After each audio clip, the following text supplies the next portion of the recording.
My name is Grace Harris. I am 22 years old. Last week, I stood in a drafty law office and finally claimed the $700,000 inheritance my mother left me before she died.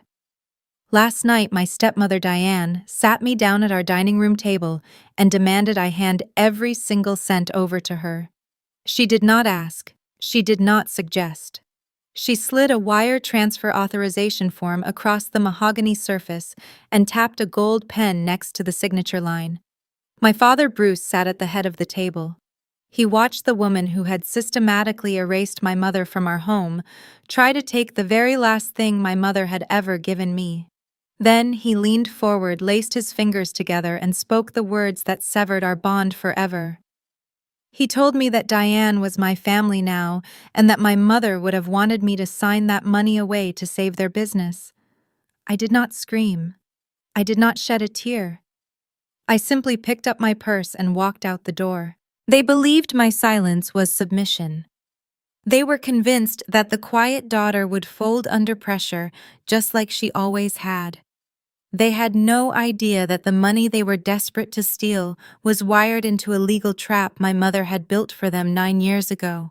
Before we get into what happened, if this story speaks to you, please take a moment to like and subscribe to Eldenly Stories, but only if you genuinely connect with it. I would love to know where you are watching from and what time it is where you are, so please drop a comment below. The air in the New Jersey dining room was heavy with the smell of overcooked roast and expensive perfume. Diane adjusted her necklace, the diamonds flashing under the dining room chandelier, waiting for my hand to move toward that pen. Bruce drummed his fingers on the table, his face tight, the stress of his failing logistics firm written in the deep lines around his eyes. They were not asking for a loan. They were performing a hostile takeover of my future. I looked at the wire transfer form. The ink on the printed page was bold and cold. I felt the sharp pulse in my neck, but my hands remained steady against the fabric of my dress. This was the first boulder in a long road of deception. They saw a 22-year-old graphic designer who barely made enough to cover her own rent, but they failed to see the forensic accountant's daughter sitting right in front of them. My mother, Sarah, was a woman who lived by the numbers, and she knew exactly how to calculate the cost of a man's betrayal long before it happened. I stood up, smoothing my skirt, and told them I needed to think about it. Diane's face went rigid. She informed me that the bank required the authorization by tomorrow morning. I walked toward the front door, the sound of their whispers trailing behind me like a threat. I did not know yet how far they were willing to go to force my hand. I stood in the entryway watching them return to their seats as if the matter were settled. Diane picked up her wineglass with a delicate grace that betrayed none of her desperation. Bruce looked at his wife and then back at me. He expected me to acknowledge his authority to validate his choice of partner by emptying my account. When I did not speak, he cleared his throat and launched into a detailed breakdown of his current financial predicament. He spoke of the logistics firm as if it were a wounded soldier in a war requiring immediate reinforcements to survive the fiscal quarter. He listed vendor debts and payroll arrears with a rhythmic cadence that suggested he had practiced this speech for days. Diane chimed in with her own list of grievances, pivoting from the business to the home. She mentioned the custom marble tile in the master bathroom, the designer draperies they had commissioned last month, and the upcoming seasonal club fees. They treated these expenditures not as luxuries, but as vital requirements for maintaining the social standing they were so terrified of losing. I watched the way their eyes darted toward each other for support, confirming their alignment in the strategy of emotional attrition. They assumed I was a pushover because I had spent the last 2 years staying quiet in the background of their pristine household. They mistook my caution for weakness, never realizing that I was simply observing the mechanics of their greed. I felt the familiar weight of their verbal jabs, the small pebbles of cruelty they threw my way to remind me of my place. Diane made a sharp comment about how a graphic designer with my entry-level salary could never truly understand the complexities of running a multi-million-dollar firm. Bruce nodded in agreement, reinforcing her point by suggesting that I was lucky they were even offering to manage the funds for me. They wanted me to feel small and incapable so that I would surrender my inheritance to their protection. I kept my face impassive, analyzing the micro tremors in Diane's hands and the way Bruce kept tightening his grip on his napkin. It was obvious that they were suffocating under the pressure of their own living standards. They were drowning in debt and they were looking for a savior to pull them out of the rising tide. The situation escalated when Diane sensed my internal hesitation.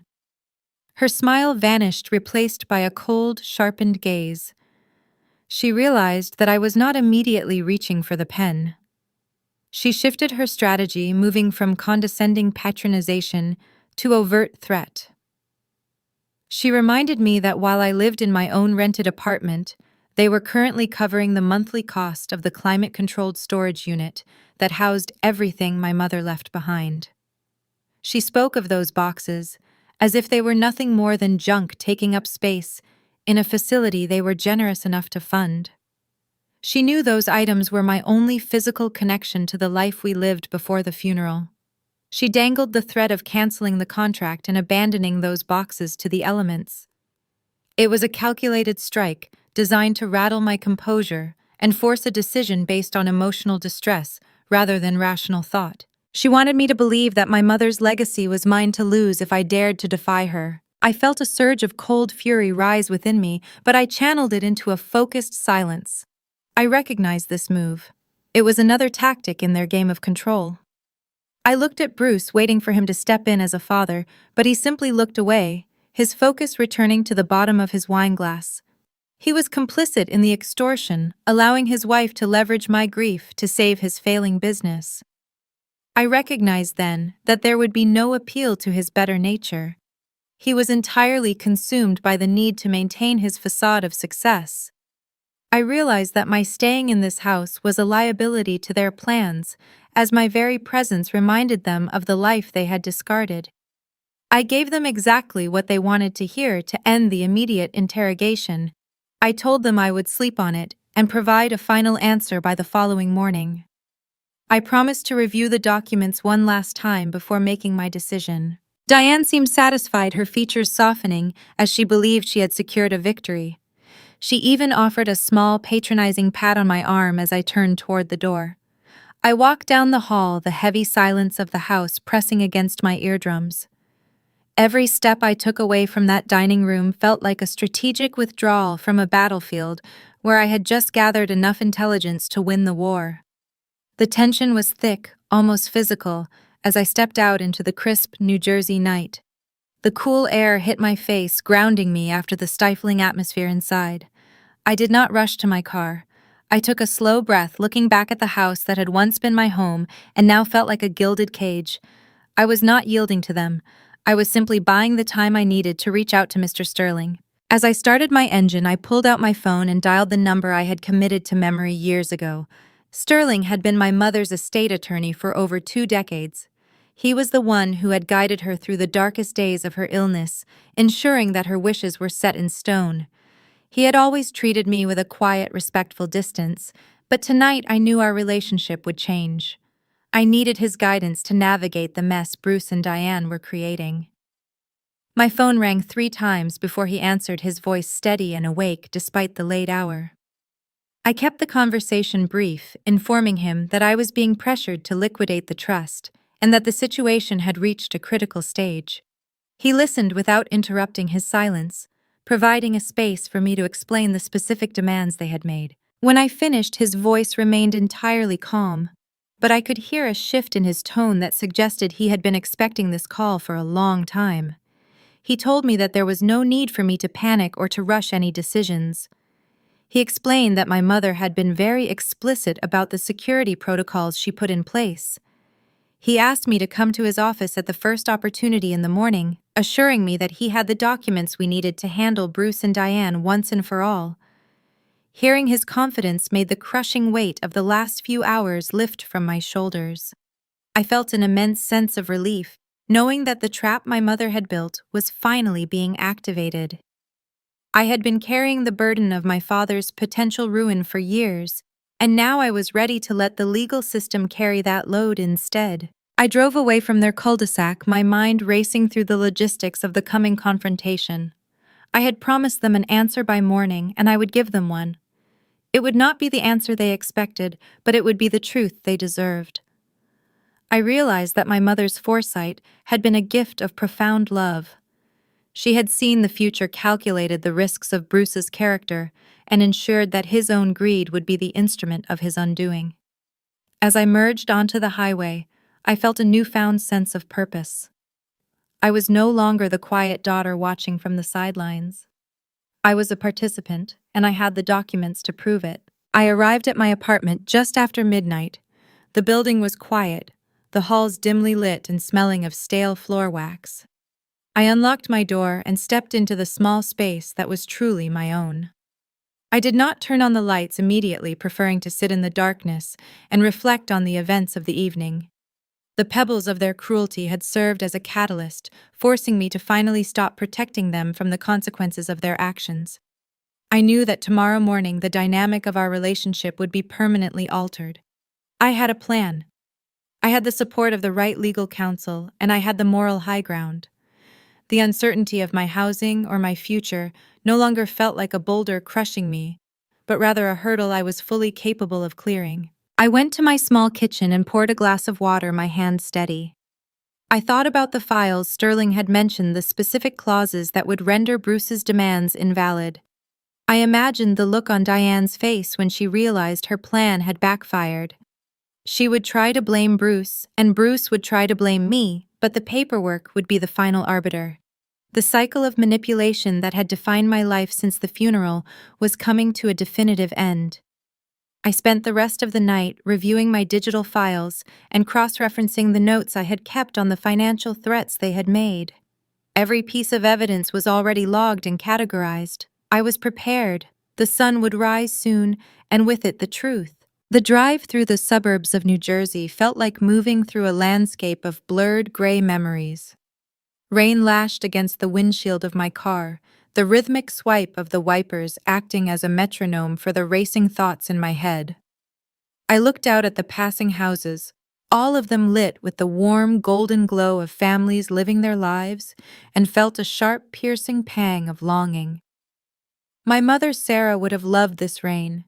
She was a woman who found comfort in the predictable patterns of nature, much like she found solace in the hard, unyielding reality of a perfectly balanced ledger.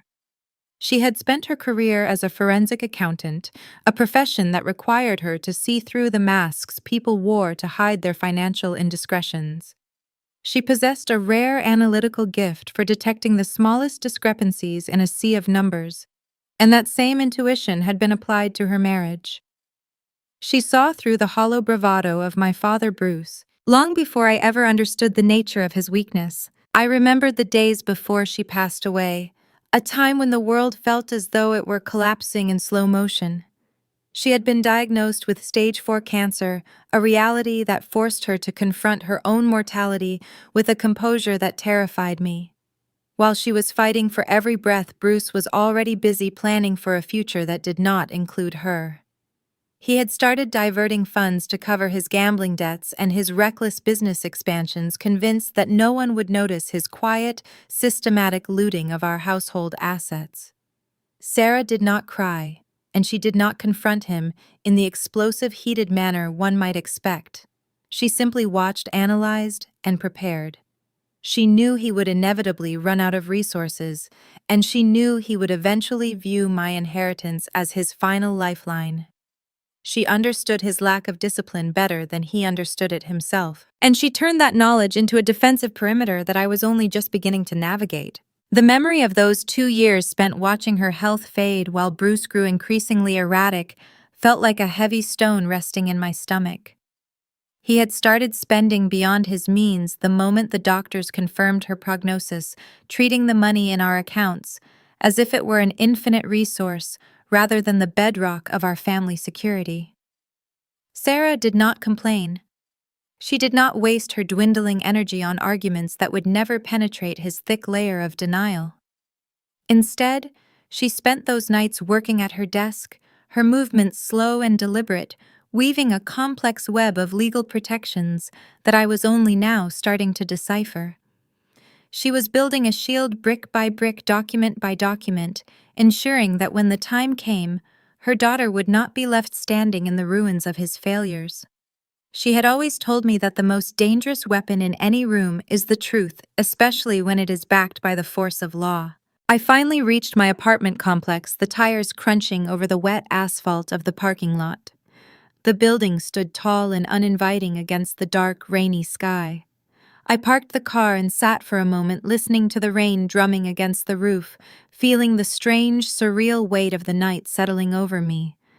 I needed to know if I was truly prepared for the battle to come. I grabbed my bag from the passenger seat and hurried through the downpour toward the entrance, my heart beating a rapid, uneven rhythm against my ribs. I made it to my door, fumbled with the keys, and entered the small, quiet space I called home. Everything was exactly as I had left it, but the air inside felt different, charged with the anticipation of the secrets I was about to uncover. I went straight to the closet, pushing aside hangers and boxes, until I reached the back corner where the fireproof lockbox had sat undisturbed for years. I pulled the heavy box out and placed it on the small kitchen table, the metal cold beneath my fingertips. My hands were shaking slightly as I entered the combination, the numbers representing the date of my mother's birth.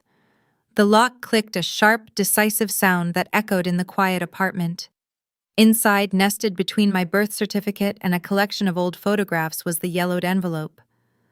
I picked it up, my breath hitching in my throat. It was sealed with a heavy wax insignia that felt substantial and permanent. Sarah had handled this envelope with the same precision she gave to her professional files, and the sight of her familiar slanted handwriting on the front brought tears to my eyes. She had waited for the exact moment I would need this, anticipating my confusion and my fear. She had been the architect of my survival, a strategist who fought her final battles in the silence of the night, leaving me the tools to win the war she could no longer lead. I sat there for a long time, staring at the envelope, afraid that opening it would make the situation feel too real. If the sword she promised was inside, then the conflict with Bruce and Diane was no longer a hypothetical scenario. It was a confrontation I could not walk away from. I looked at the envelope again, noticing the small, precise notation in the corner, a reference to a document ID. It was a file reference that led directly back to the Harris Legacy LLC mentioned by Mr. Sterling. I realized then that my mother had accounted for every contingency, every potential betrayal, and every possible move Bruce might make. She hadn't just protected the money, she had built an entire infrastructure of defense that could withstand his desperation. The weight of the envelope seemed to increase, a physical representation of the responsibility I was about to inherit. I grabbed a small letter opener from the drawer and carefully broke the wax seal, the sound of the paper tearing, sounding deafeningly loud in the room. I slowly pulled the contents out, unfolding the pages with steady fingers. The first thing I saw was a document that looked like a legal deed, but the terminology was more complex, woven with phrases that pointed to a broader, more aggressive financial structure. It was a sword indeed. It was a legal instrument designed to paralyze Bruce's assets should he ever attempt to interfere with my inheritance. I began to read, my eyes tracing the lines of legal jargon, finding the specific clauses that empowered me to act on behalf of the trust. As I scanned the text, the realization of what she had done finally began to take hold. She had not only secured my future, she had effectively stripped Bruce of his ability to destroy it. The conflict ahead started to take on a clearer, sharper shape. I was no longer an observer of their financial downward spiral. I was the one who held the leash. I could see the logic in her planning, the way she had structured the LLC to create a direct link between his reckless lifestyle and my legal protection. Every cent he had wasted, every deal he had botched, and every lie he had told was being factored into the equations she had laid out on these pages. It was a level of preparation that bordered on the extraordinary. I felt a surge of respect for her, a deep and abiding admiration for the woman who could face her own death and still think clearly enough to dismantle the man who had failed her.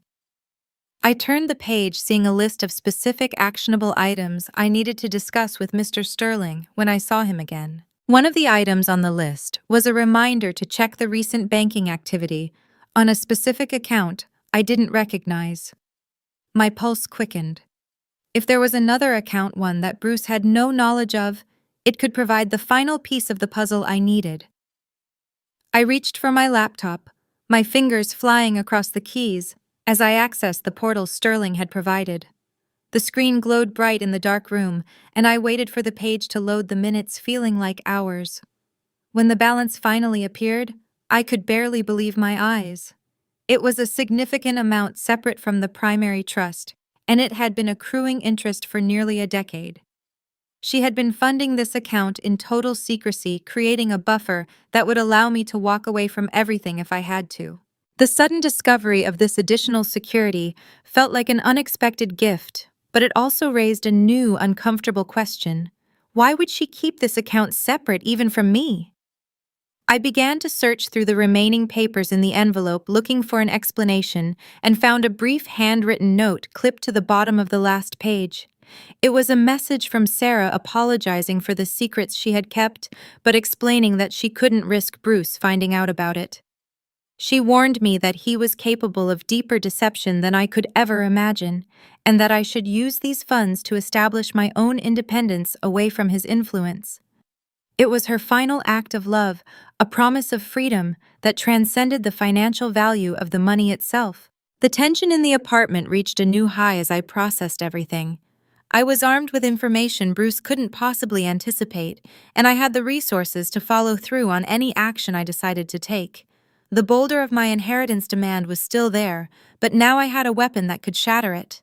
I felt the adrenaline beginning to fade, replaced by a quiet, determined resolve. The night was still young, but the foundation for my defense had been laid.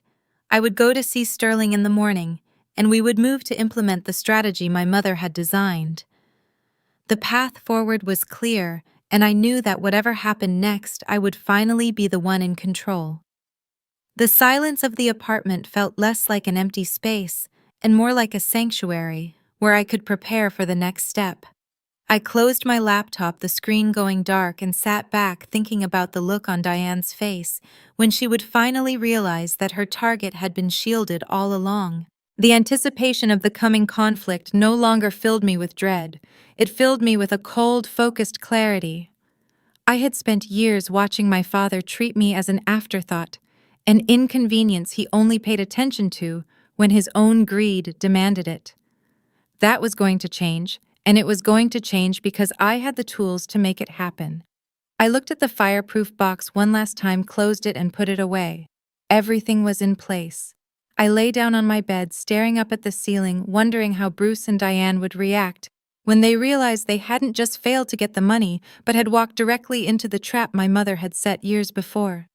I closed my eyes, a sense of peace settling over me, for the first time in as long as I could remember, ready to face whatever tomorrow would bring. The sun rose over the New Jersey skyline with a cold, unforgiving light that seemed to strip away the shadows of the night. I stood outside the glass facade of the downtown high-rise building where Mr. Sterling kept his offices, feeling the sharp bite of the morning air. My reflection in the revolving doors looked different than it had yesterday. There was a resolve in my eyes that hadn't been there before.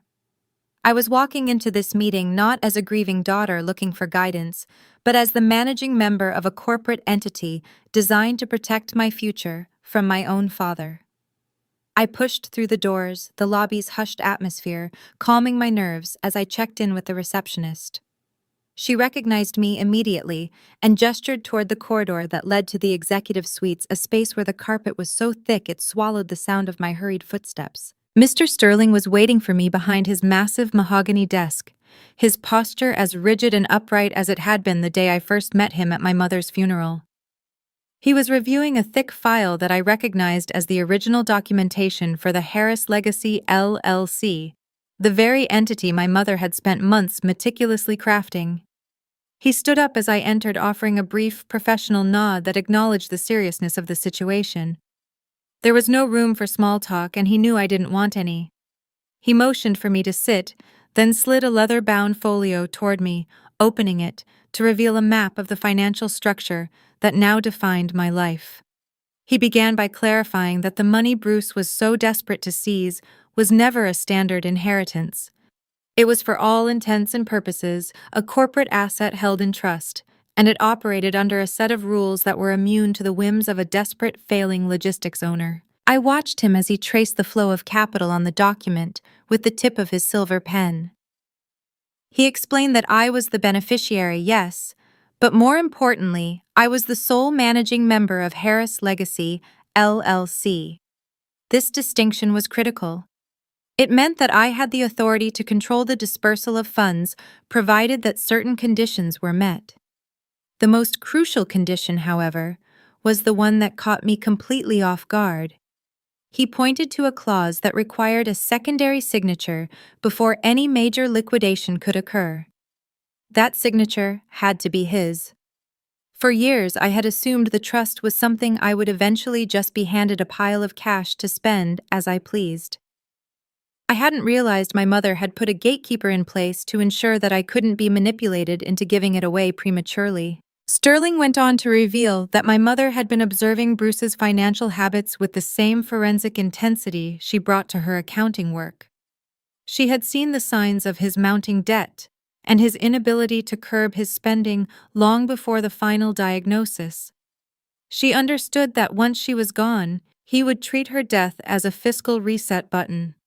He had calculated the trajectory of his bankruptcy, predicting the exact moment when he would be forced to look toward my inheritance as his only way out. Sterling's voice was steady as he spoke, devoid of judgment, presenting the facts with the clinical precision of a surgeon. He noted that my mother hadn't just predicted Bruce's failure. She had built a structure that would use his own greed against him should he ever dare to cross the line. He reached into the folder and pulled out a single heavily embossed page. "This," he said, "is the trigger clause."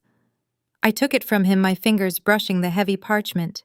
It was a masterpiece of defensive legal maneuvering. The clause stated that any attempt by a spouse or a dependent to coerce, intimidate, or emotionally manipulate the beneficiary into liquidating the assets of the LLC would automatically trigger a mandatory freeze on all capital. But it went further. If such coercion was documented, it would serve as the legal basis to initiate a clawback of any funds Bruce had previously received from the estate. It was a devastatingly effective weapon. It meant that Bruce's attempts to force me to sign that wire transfer were not just futile, but actively dangerous to his own financial survival. I felt a sudden sharp clarity wash over me. The power dynamic that had dictated my life for the last 9 years had been completely inverted in the span of an hour. Bruce had walked into that dining room thinking he was the patriarch, the man who held all the cards, only to find out that he was essentially a trespasser in his own financial life. I asked Sterling if the documents were sufficient to stop the wire transfer request Bruce would inevitably submit to the bank. He smiled, a rare and fleeting expression that revealed the pride he clearly felt in my mother's foresight. He informed me that the bank had already been notified of the LLC's status and that any request for a wire transfer would be rejected immediately, regardless of what Bruce tried to claim.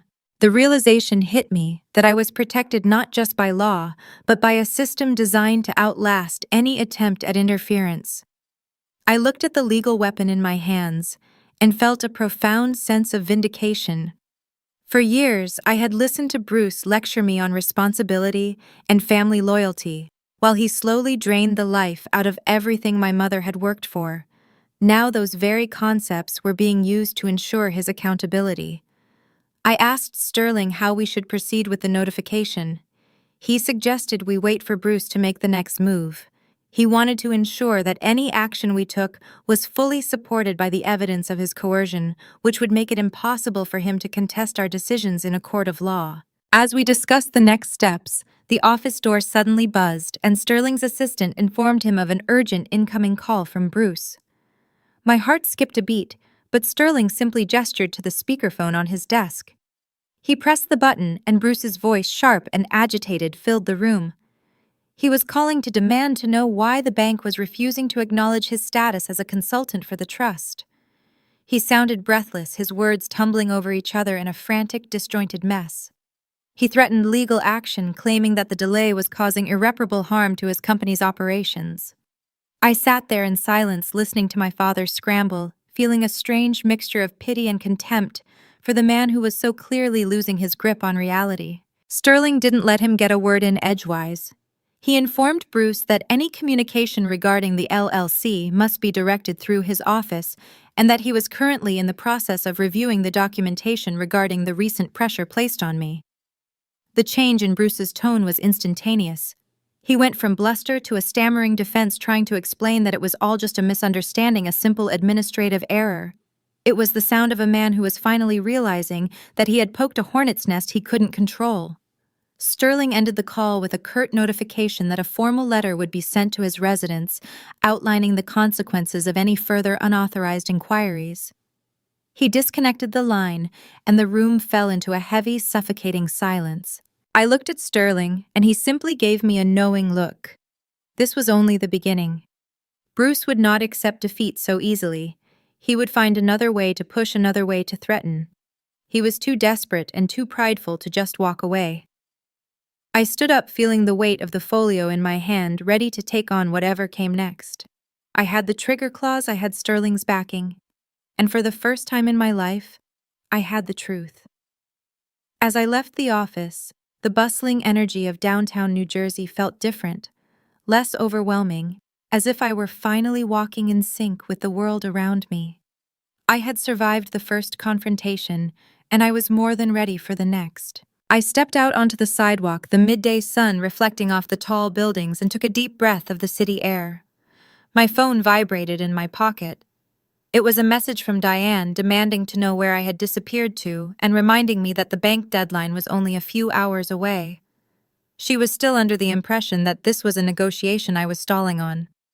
She had no idea that the game had been over since the moment I walked into Sterling's office. I didn't reply. I just started walking toward my car, planning my next move, my mind already working through the implications of Bruce's panic. I knew he would try to reach me in person before the day was out, and I needed to be somewhere safe, somewhere I could call my own. I drove back to my apartment, the streets feeling like a labyrinth I had finally mapped out. As I reached the parking lot, I noticed Bruce's car, a black sedan I knew well, sitting in my assigned spot. He was leaning against the driver's side door, his tie undone, his hair disheveled. He looked tired, aged by the stress of his failures. He caught sight of me as I pulled in, and his eyes lit up with a mixture of desperation and fury. I didn't pull into the spot. I stayed behind the wheel, watching him approach my driver's side window. He knocked on the glass, his face twisted in a way I had never seen before. The next act of the drama was about to unfold right here in the parking lot of my building, and I knew that this time he would be the one to blink. Bruce tapped his knuckles against the window, the sound sharp and demanding against the glass. I did not unlock the door. I simply rolled the window down a fraction, just enough to hear the frantic vibrations of his voice. He demanded that I step out of the car, his eyes searching the interior for any sign that I was hiding something. I kept my seatbelt buckled, my hands resting lightly on the wheel. He looked haggard, his skin pale and sunken, the sharp edges of his tailored suit seeming to hang off his frame. He claimed that the lawyers were being unreasonable, that they were trying to ruin him over a simple misunderstanding, and that he needed me to make a quick call to clear the air. I looked at him, truly looked at him, and saw a man who had reached the end of his capacity for deception. He was not a patriarch defending his household. He was a desperate gambler trying to fix a losing hand. I told him clearly that I would not be making any calls and that if he had legal concerns, he needed to address them through Mr. Sterling. The shock on his face was replaced by a flash of raw, unfiltered rage as I pulled into the empty space beside his car, exited, and walked toward the entrance of my building. He shouted at my back, his words echoing in the stagnant air of the lot, but I did not stop. Once I was inside the locked security door of my apartment building, my phone began to pulse in my hand with a relentless rhythm. The screen lit up with notification after notification, each one a digital jab from Diane. She had moved past her previous performative warmth and had entered a zone of pure, unadulterated hostility. Her texts were no longer polite inquiries about my dinner plans. They were calculated strikes meant to dismantle my sense of security. She informed me with a cold, jagged tone that the apartment building I lived in was currently under a contract for sale. My father, in his infinite financial wisdom, was the primary owner of the property. She spelled out the consequences with clinical precision if I did not sign the wire transfer authorization within the next 24 hours. She would ensure my lease was terminated immediately. She claimed that the new buyers were already looking for a reason to vacate the premises, and that she would be more than happy to facilitate my swift removal. It was a threat that reached straight for the foundation of my daily existence, intending to make me homeless in a city where I had built a life on my own terms. I stood in the center of my small living room reading her words and felt a strange calm wash over me. She thought she was holding a boulder over my head, but she had no idea that I was already moving out from under it. I realized then that Diane was the true architect of the malice, the one pushing Bruce toward the precipice because she could not bear the thought of losing her social standing. Bruce was merely a puppet in her theater of greed, dancing to the tune of her designer vanity. The minor conflict of housing instability felt heavy for a moment, an undeniable reality that could complicate my life if I didn't act, but it was just another layer of the trap. I opened my messaging application and began to archive every single text. I took screenshots of her threats, the dates and times clearly visible, creating a digital trail of her escalating harassment. This was not just anger, it was documented evidence of intimidation and coercion. Every message she sent was another piece of the puzzle I needed to trigger the penalty clause in the Harris Legacy LLC agreement. She was essentially doing the work for me, providing the proof that she was not acting in the best interest of the beneficiary, but was instead using extreme pressure to enrich herself and her husband. I realized that my apartment situation was a temporary hurdle, a pebble in the shoe that I could easily remove once I had the legal leverage to force their hand. I didn't respond to her threats. I didn't beg for an extension on my lease. I simply kept gathering the evidence, waiting for the moment when the scale would tip in my favor. I sat at my small kitchen table, the one I had furnished with my own modest savings, and started a folder on my laptop, specifically titled Documentation. I cataloged the messages, the voicemails, and the time-stamped photos of Bruce waiting for me in my parking lot. It was a methodical process, mirroring the forensic accounting work my mother had performed for years. As I worked, I thought about my mother's background. She had often talked about how people in corporate environments would try to bury their mistakes under layers of bureaucratic confusion. She taught me that there was always a paper trail, always a moment where someone overreached, and always a sign of a looming collapse.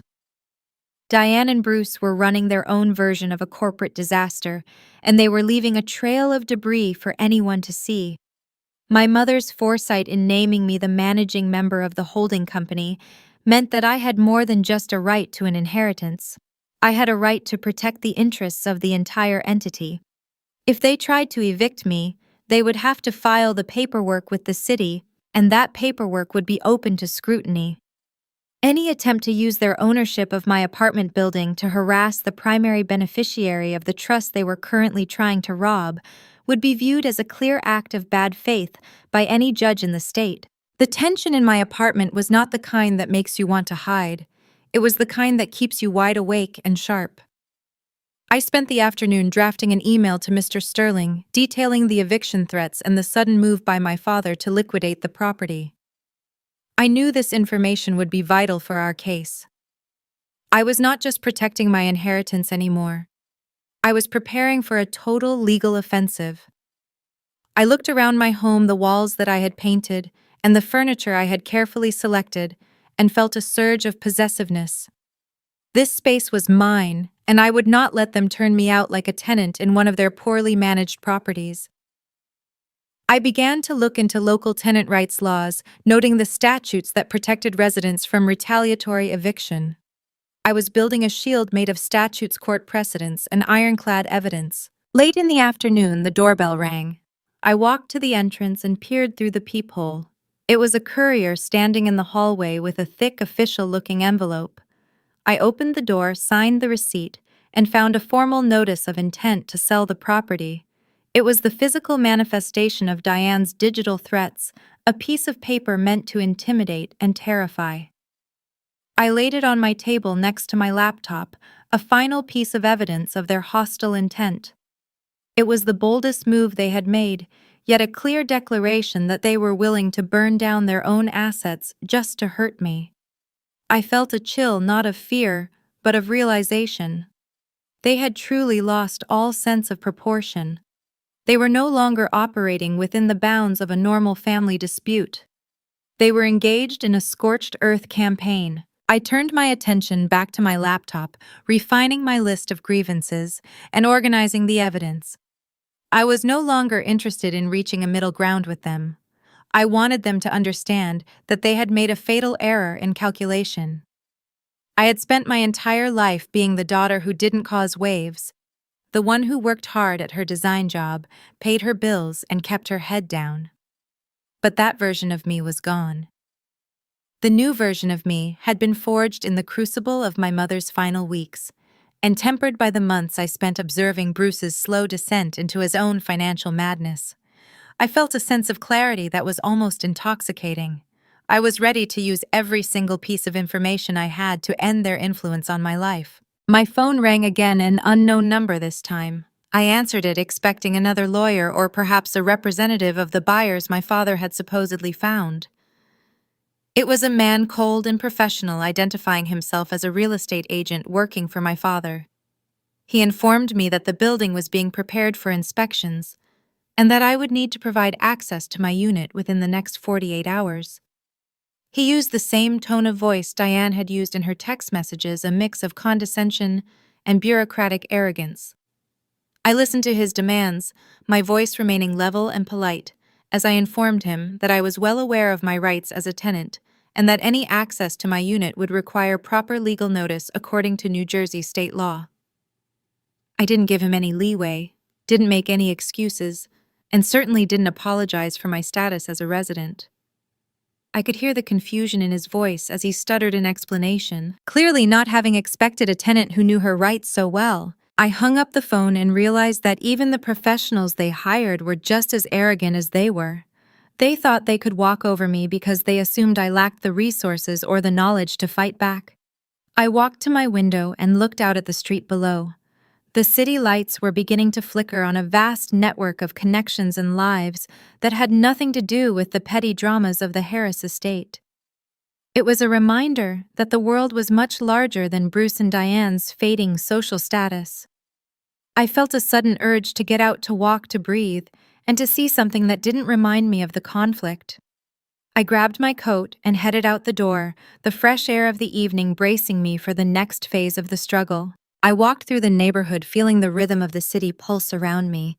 People were rushing to dinner, enjoying the end of the work week, oblivious to the fact that just a few blocks away, an inheritance was turning into a legal battlefield. The contrast between their lives and my own was stark, but it only strengthened my resolve. I had a path forward, and it was one that would leave me standing on firm, independent ground. I returned to my apartment a few hours later, feeling renewed. The threats had not weakened me. They had given me the final pieces of proof I needed. I had a clear picture of their desperation, their tactics, and their ultimate goal. And now I had the confirmation that the game was mine to win. The boulder was still on the path, but I had already started to carve a way around it. I checked my messages one final time before going to sleep. There were no more threats from Diane, only a single simple text from my father. It asked if I had considered the offer to sign the paperwork. It was a pathetic, half-hearted attempt to reclaim the initiative. I didn't reply. I simply watched the screen go dark and closed my eyes, a faint smile playing on my lips. They were waiting for me to break, and I was waiting for the final document from Mr. Sterling to arrive. Everything was falling into place exactly as my mother had predicted.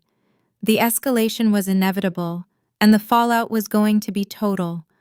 The silence of the apartment was no longer lonely. It was the quiet preparation of a woman who knew that the end of her parents' control was now measured in hours, not years.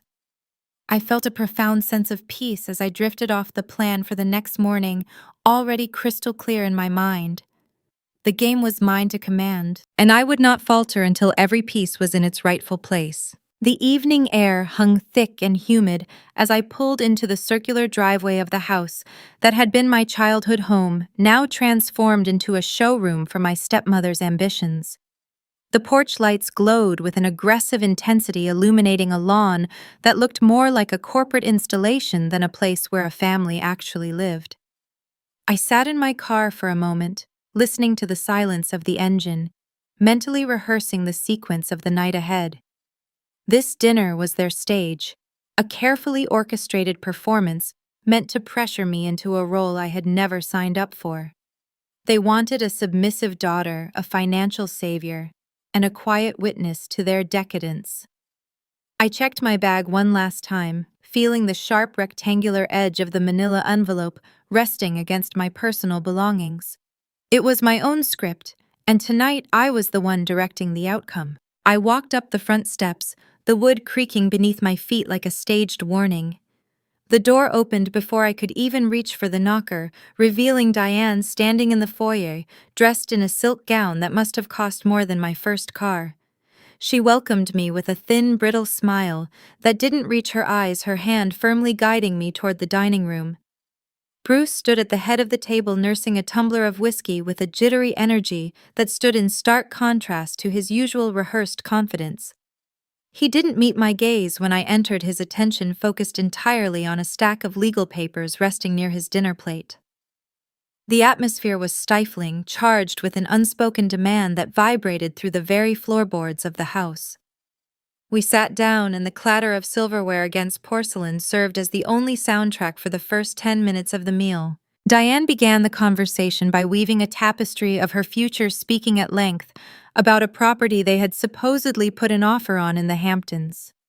She gestured toward me with a manicured hand, her voice dripping with the assumption that my cooperation was a foregone conclusion. She painted a picture of weekends spent by the ocean, of sun-drenched balconies and high society parties, all funded by the capital she was so certain I would soon provide.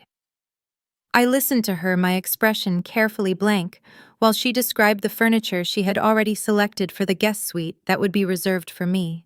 It was a transparent tactic, using the allure of luxury to make the act of giving away my future feel like a collaborative family effort.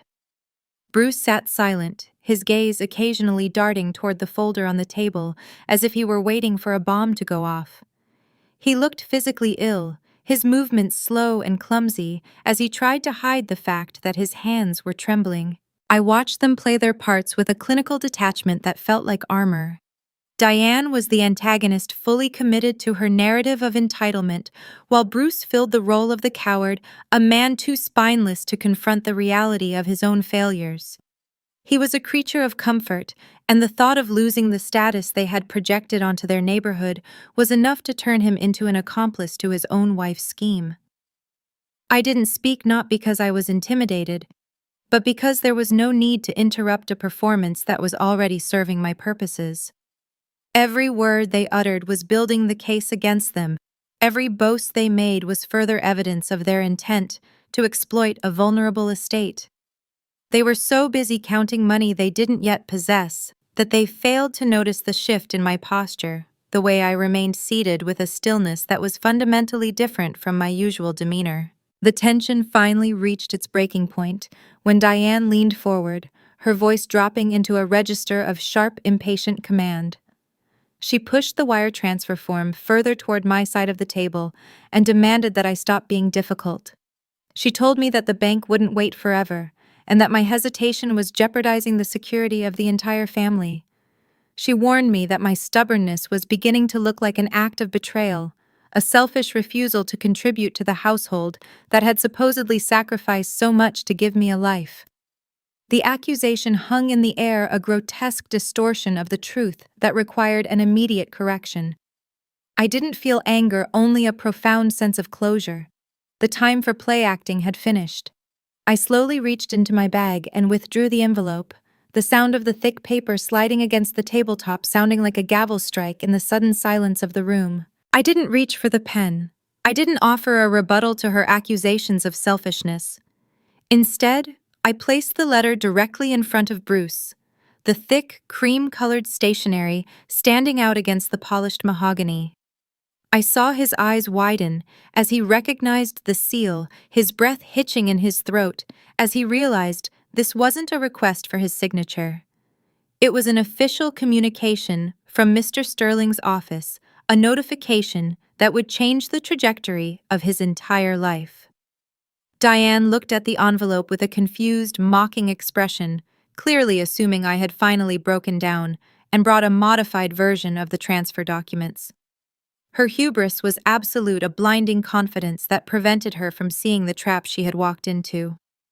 I sat back in my chair, keeping my hands on the table, and waited for him to open it.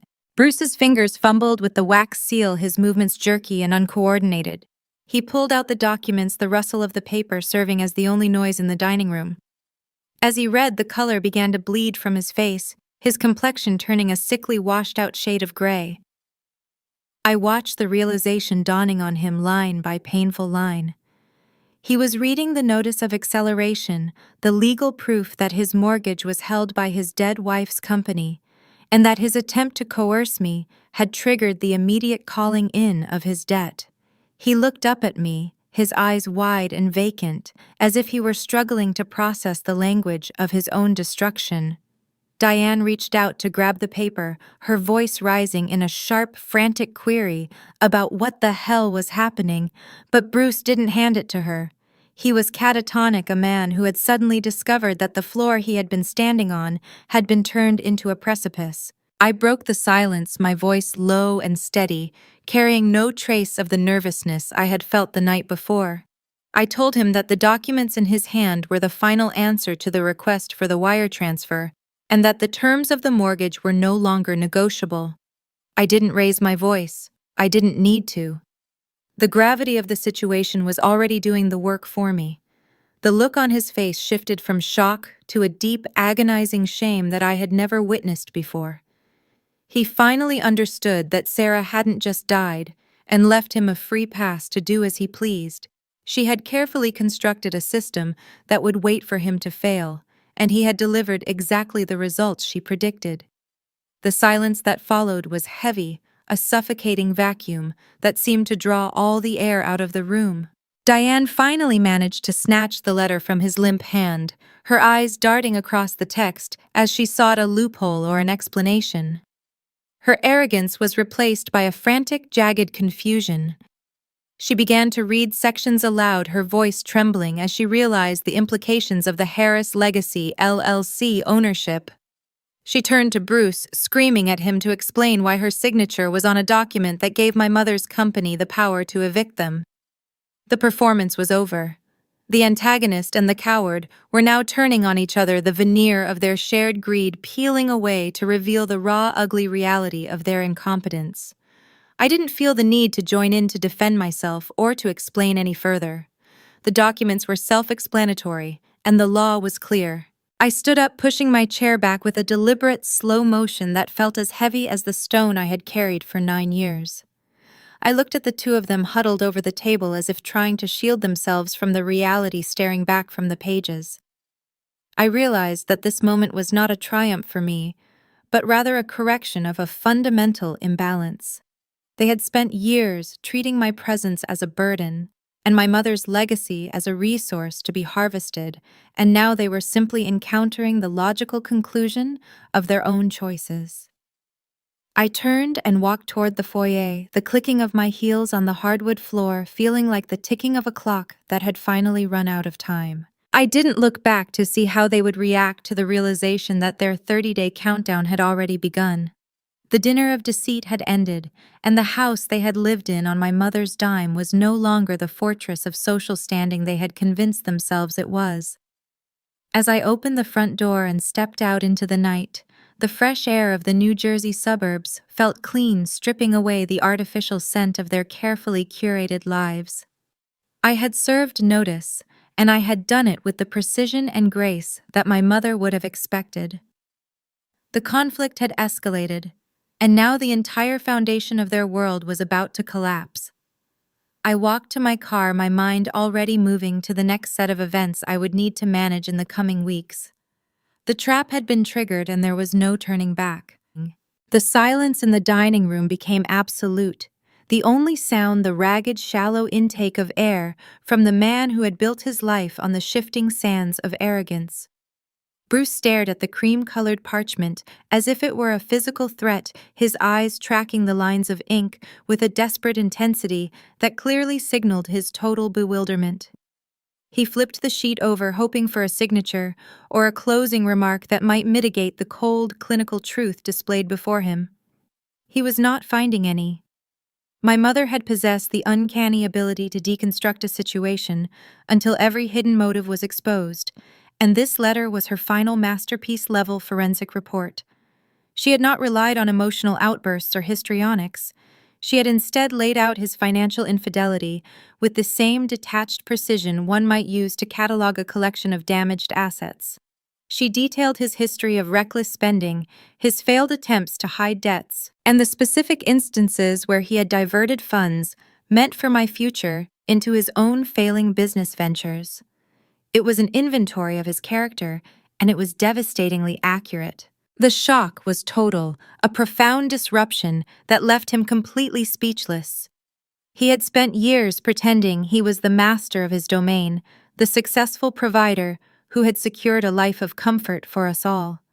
Now he was forced to reconcile that self-image with the reality that he was, and had always been, a tenant in the house he supposedly owned. Sarah had financed their dream home through the Harris Legacy LLC, a fact he was only now grasping as he read the fine print of the mortgage agreement. He wasn't just losing his influence. He was discovering that he never had any to begin with. His entire lifestyle, the status he craved, the country club memberships, and the designer drapes he touted, were all part of a structure controlled by the woman he had discarded the moment she grew ill. He looked up at me, his face a mask of confusion and mounting dread, his mouth opening and closing without producing a sound. Diane, still clutching the edges of the letter, was the first to regain her composure, though her voice vibrated with a jagged, hysterical edge. She began demanding to know why my mother would have gone to such lengths to trap them, her eyes darting between me and the documents. She sounded like a cornered animal, her previous poise shattered as she realized that her own financial fate was now tethered to Bruce's inevitable collapse. She turned her ire toward him, screaming about how he had promised her security, how he had assured her that the trust was just a formality they could easily bypass. She was not concerned with Bruce's shame. She was worried about her own exposure. She saw her world, the one she had spent years carefully curating, beginning to dissolve under the weight of my mother's long-term plan. She threw the document onto the table, the paper fluttering toward Bruce like a white flag of surrender that he was unable to grasp. I sat there watching the fracture in their relationship widen, seeing the exact moment their veneer of partnership evaporated. They were no longer a team united by greed. They were two people desperately trying to escape the sinking wreckage of their shared arrogance. Bruce stood up, his legs clearly struggling to support him as he paced the small space between the table and the buffet. He kept muttering about errors, about how this couldn't be legal, about how he needed to talk to his own counsel. It was the same tired script he had used for years, a futile attempt to deny the reality staring him in the face. I didn't interrupt. I let him spiral, allowing him to exhaust his own denial, while I quietly observed the toll his panic was taking. He was losing his footing, and it was a pleasure to see the man who had always been so concerned with appearances finally have to reckon with a truth that could not be polished or ignored. The conflict was intensifying, shifting from a disagreement over an inheritance into an existential crisis for the two people who had thought they could rewrite history. The minor tension of a family dinner had completely transformed into a major defining moment of their public and private undoing. Diane suddenly shifted her focus back to me, her voice dropping to a low, menacing register as she suggested that I had forged these papers. It was a weak, transparent gambit, a last-ditch effort to create enough confusion to delay the inevitable. She argued that no person would hold a mortgage over her own husband, that it was unnatural and malicious. I simply looked at her, my expression calm, and asked if she really believed my mother would leave me vulnerable to the whims of a man who had already failed to provide for his own family.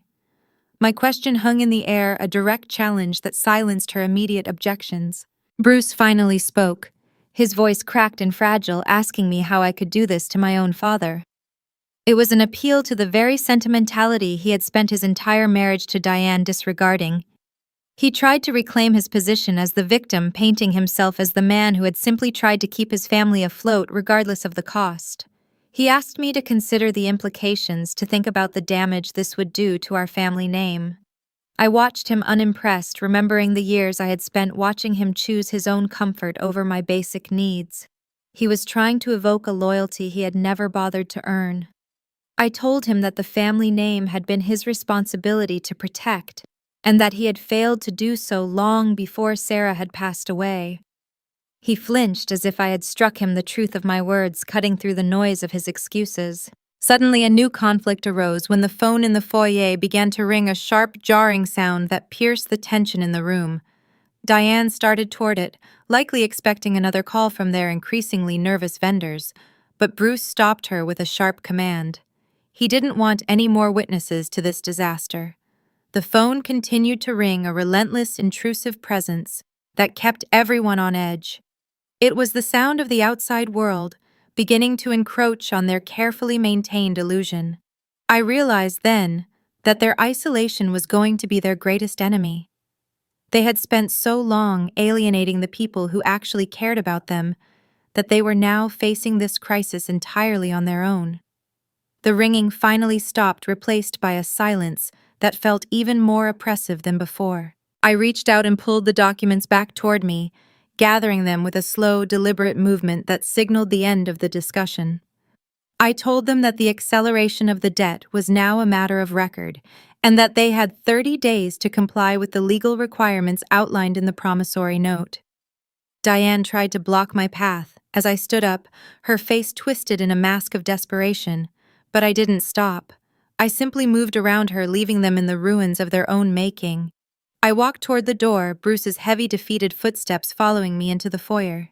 He was trying to catch up, to say something, anything that might change the outcome, but there was nothing left to be said. He had been given his chance to be the father I deserved, and he had squandered it on a lifestyle built on lies. As I exited the house, I could hear them beginning to argue in the foyer, the sound of Diane blaming Bruce for his stupidity and Bruce blaming Diane for her greed. It was the sound of a crumbling alliance, the final pathetic act of a performance that had finally lost its audience. I walked to my car, the evening air feeling cool and refreshing after the heat of the dining room. I had successfully served the notice, and I had seen the look on Bruce's face when he realized his status as a landlord was a complete fiction. I was no longer the victim of their financial games. I was the one who held the deed. I had walked into that dinner fearing what they might demand, and I had left holding all the power. I started the engine and watched the house for a moment, seeing the lights flicker in the windows as they paced back and forth, trapped in the prison they had spent years decorating. I was free, and I was finally in a position to shape my own future without the shadow of their failures looming over me. My mother's plan had worked, not because it was vengeful, but because it was fundamentally sound. She hadn't left me with a pile of money to be squandered. She had left me with the mechanism to hold them accountable. I put the car in gear and drove away, not looking back at the house that had once felt so daunting. I knew that the next 30 days would be a chaotic, messy process of foreclosure and reckoning, but I was ready for it. The past had been read, the truth had been acknowledged, and for the first time in my life, the future felt entirely like my own. I turned onto the main road, the city lights beckoning me toward a life of independence and integrity, leaving the ghosts of Bruce and Diane to haunt each other in the wreckage of their dream. I was finally done. I had seen the past, and I knew exactly where I was going. The notice of acceleration sat on the dining table, a stark and immovable object that seemed to drain all the oxygen from the room. My father stared at the document, his hands visibly trembling as he attempted to grasp the magnitude of the demand. The The total sum was $480,000, a figure that stood as an insurmountable mountain against the backdrop of his eroding credit and dwindling cash reserves. Diane was the first to find her voice, her shriek shattering the fragile silence, as she accused me of orchestrating a cruel and calculated trap. She paced the length of the room, her designer gown swirling around her like a storm cloud, repeatedly shouting about the concept of fairness and the sanctity of family agreements. She demanded that I retract the notice immediately, suggesting that I was acting out of some deep-seated resentment that had finally manifested in this legal ambush. I remained still, my posture relaxed, but alert, observing their reaction with the same methodical detachment my mother had taught me. I saw the way Diane glanced at the mahogany hutch where they kept the records of their vanity projects, clearly realizing that the money she had counted on to settle those accounts was now effectively frozen. She tried to frame my actions as an act of betrayal, ignoring the fact that I was merely enforcing the parameters of a contract they had signed, with full knowledge of the risks. Bruce, meanwhile, seemed to be shrinking into his chair, his gaze shifting between the legal notice and the empty glass he still clutched in his hand. He was the one who had facilitated this mess, the one who had convinced himself that he could outmaneuver the legal legacy of his late wife, and now he was witnessing the total evaporation of his authority. The conflict in the room reached a fever pitch as Diane began to list the ways in which this demand was impossible to meet within a 30-day window. She pointed out that their liquidity was tied up in the sporting goods inventory, a business that was currently failing due to the poor management decisions Bruce had made over the previous 2 years. She mentioned that they couldn't simply put the house on the market and expect a quick closing as the local real estate sector was experiencing a period of stagnation. It was a desperate inventory of their failure, a public admission of their financial incompetence. I watched the realization wash over them that this wasn't an issue of finding a way to work around the debt. It was an issue of having no options left. The boulder of their greed had been pulverized by the pebble of Sarah's foresight, a reality they were finally forced to confront. Bruce finally let out a ragged guttural sound, a mixture of a sob and a frustrated growl that made Diane stop her tirade and look at him. He stood up abruptly, knocking his chair back against the floor, and started to walk toward the window, his movements frantic and uncoordinated. He confessed in a broken and incoherent manner that he hadn't fully understood the terms of the private lending entity he had used to secure the property. He had trusted the servicing agency to handle the details, believing that as long as he made the minimum interest payments, he was safe. He had operated under the delusion that he was the owner of the house, failing to grasp that he was simply paying rent on a property that belonged to a shadow corporation managed by my mother. The sheer incompetence of his management style was laid bare, exposing him as a man who played at high-stakes finance without ever reading the rules. The drama escalated further when Tyler, Diane's adult son, entered the room from the living area, alerted by the raised voices. He had been spending his time playing video games on the massive television Bruce had installed in the former study, and he clearly hadn't expected to walk into the middle of a fiscal catastrophe. When he heard the specifics of the acceleration notice, his indignation was immediate and loud. He looked at me with an expression of pure, unadulterated shock, asking how I could be so heartless as to take away the home he had grown accustomed to. He talked about his own expectations, his car note, and the life he had built under their roof, as if his comfort were a legal entitlement that superseded the requirements of the trust. I didn't engage with his entitlement. I simply watched him realize that his free ride had just reached its final destination. Diane turned her fury onto Tyler, blaming him for being a drain on their resources, which only served to turn the argument into a chaotic free-for-all. They were tearing each other apart, their temporary alliance dissolved by the sudden scarcity of the resources they had assumed were theirs to command. It was a pathetic spectacle, the sound of a family unit fracturing into its individual, self-interested parts. Bruce, overwhelmed by the shouting and the encroaching reality of his financial default, finally crumpled. He leaned against the window, his head in his hands, and began to weep. It was a raw, ugly sound, the mourning of a man who realized he was legally and spiritually indebted to the woman he had treated with such indifference after her diagnosis. He wasn't crying for the loss of a spouse. He was crying for the loss of his reputation and the inevitable public humiliation that would follow when the house was eventually seized. I stood up, feeling that my presence was no longer required to manage the fallout. They had the information, they had the deadline, and they had the truth of their own situation staring them back from every corner of the house. As I moved toward the door, Diane shouted one last threat at me, claiming that she would call the local authorities and file a formal report of harassment.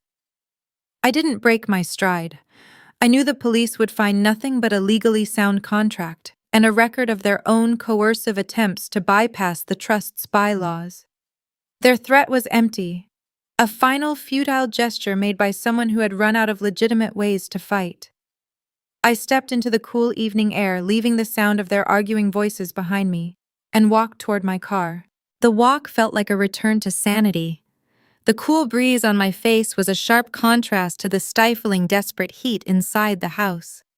I had achieved the first phase of the plan, the total and complete destabilization of their control. Now the ticking clock would handle the rest. I realized as I started the ignition that I hadn't felt this sense of ownership over my own destiny since the day my mother gave me the key to the lockbox. The power dynamic wasn't just shifted, it was permanently reconfigured. Bruce would spend the next month in a state of paralyzing panic trying to secure a loan that no bank in its right mind would ever approve. He would spend those 30 days witnessing the slow-motion collapse of every social and professional facade he had spent a decade building. I drove away, checking the rearview mirror just once to catch a glimpse of the house. The lights in the dining room remained bright, a stark beacon of their internal crisis. I knew that the next day would bring new developments, perhaps a lawyer calling from their side, or a frantic request for a meeting, but I was ready for it all. I had the backing of a firm that dealt only in facts and ironclad contracts, and I had the resolve to see the process to its conclusion. I was the daughter of an actuary, and I understood that risk, when properly calculated and managed, leads to a logical outcome.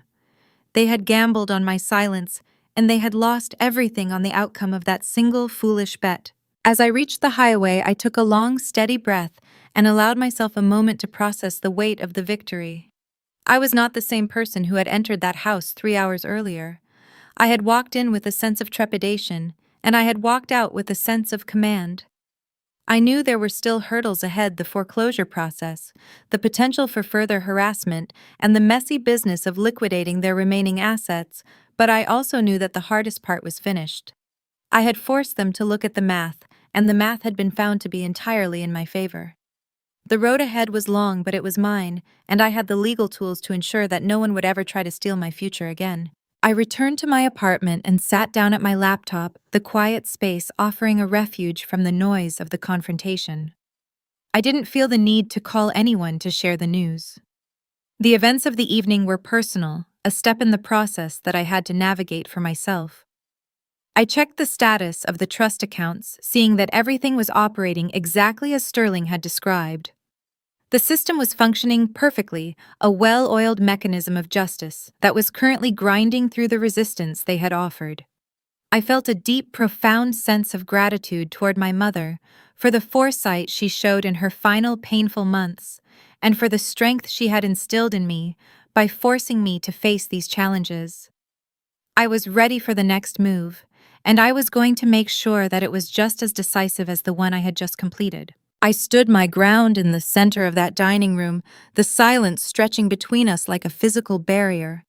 Bruce had collapsed into a heap of expensive fabric and broken pride against the window frame, while Diane stood near the table, her chest heaving with a mixture of terror and unbridled fury. I did not derive any joy from witnessing their disintegration. There was no thrill in watching a man I once looked up to reveal himself as a fragile, hollow shell. Instead, I felt a calm, steady resolve that reminded me of my mother's voice during those long final nights. She had taught me that when you operate from a place of truth and preparation, You do not need to raise your voice to prevail. The dynamics of the household had shifted irrevocably in the span of a single conversation. The power that they had wielded over me for years had evaporated, leaving them with nothing but the crushing reality of their own obligations. I looked at Bruce, his face buried in his hands, and informed him that the terms were final. If he wished to retain the house, he would need to settle the debt with the trust according to the timeline we had established. If he failed to secure the necessary capital by the end of the month, the foreclosure process would commence without further warning. I spoke with a clarity that left no room for interpretation or negotiation. Diane, sensing that her position was crumbling, lunged toward the table, grabbing the half-full wine glass near her plate and drawing her arm back to throw it in my direction. I did not flinch or scramble away. I simply took a slow, calculated step backward, watching the red liquid splash uselessly against the empty chair where I had been sitting seconds before. The glass shattered against the hardwood, a sharp, violent punctuation to her display of helplessness. She stood there panting, the stain of the wine spreading across the polished wood like a spreading wound. I didn't offer a reaction to her outburst. I merely adjusted my bag on my shoulder and prepared to exit the scene. She was a woman who had lived her entire life believing that she could intimidate her way out of any consequence, and seeing that strategy fail so completely seemed to stun her into a momentary painful stillness. I walked toward the front entrance, my pace steady and unhurried. Bruce did not look up, and Diane did not attempt to follow. The silence that filled that room as I moved toward the foyer was far louder than any shouting match we could have engaged in. It was the silence of a house that had finally surrendered its secrets, the quiet of a life that was nearing its inevitable conclusion. As I reached for the door handle, I glanced back one last time.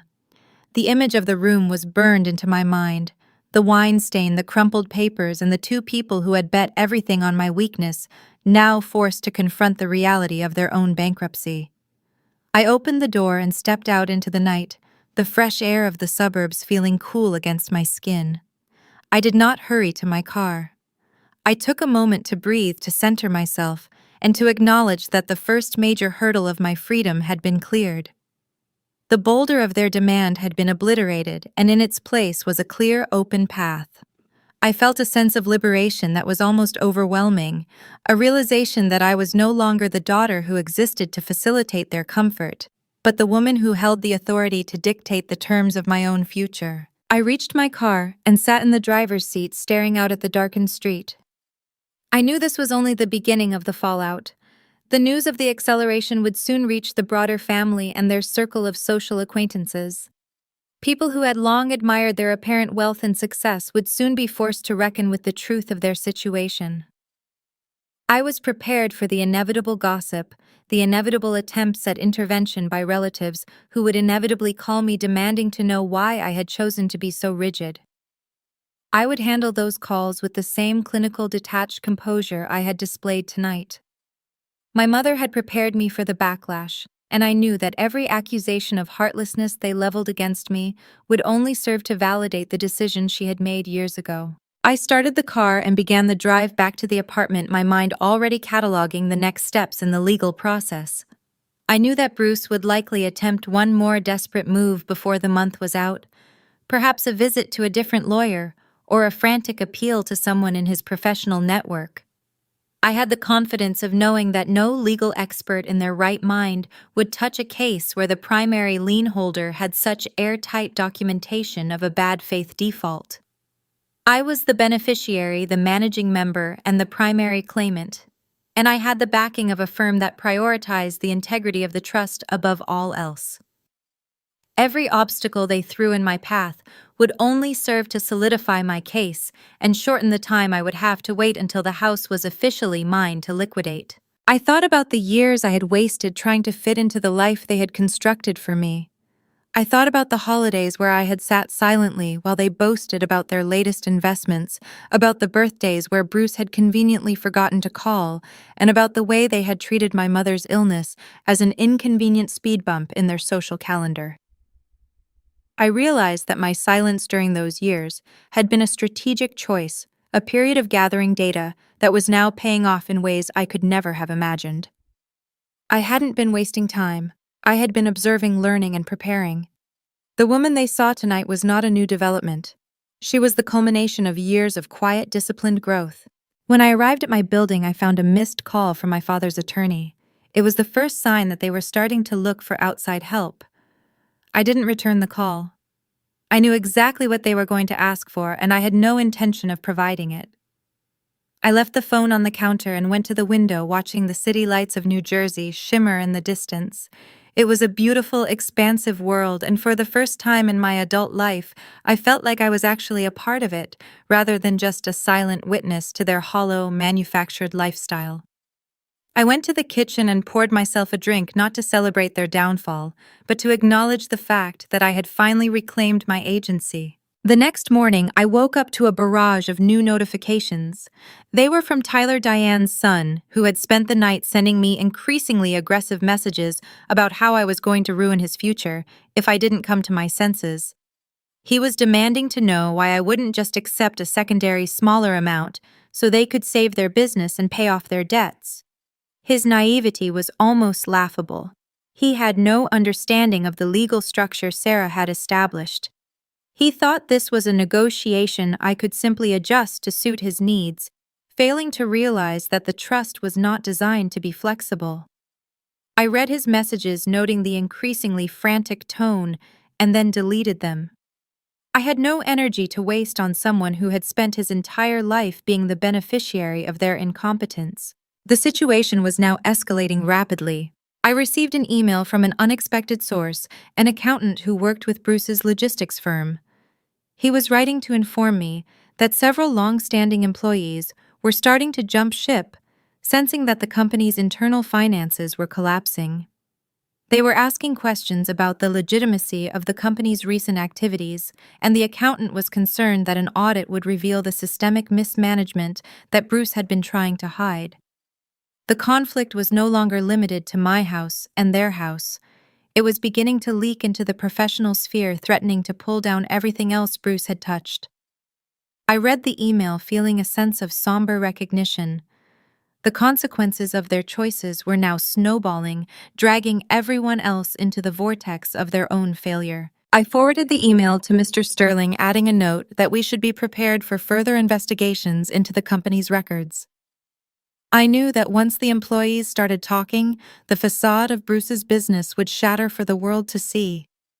It wasn't my responsibility to save them, nor was it my responsibility to protect them from the consequences of their financial history. My responsibility was to the trust to my mother's legacy and to the future I was building for myself. I felt no obligation to soften the blow for anyone involved. They had taken their chances, and now the math was catching up to them with a ruthless, unstoppable force. I finished my coffee and sat down to prepare for the workday. There was a stack of files to code a list of patient emergencies that needed my professional attention. The contrast between my structured, productive life and the chaotic, desperate scramble of Bruce's world was profound. I logged into my hospital portal, ready to start the shift, feeling more focused than I had in weeks.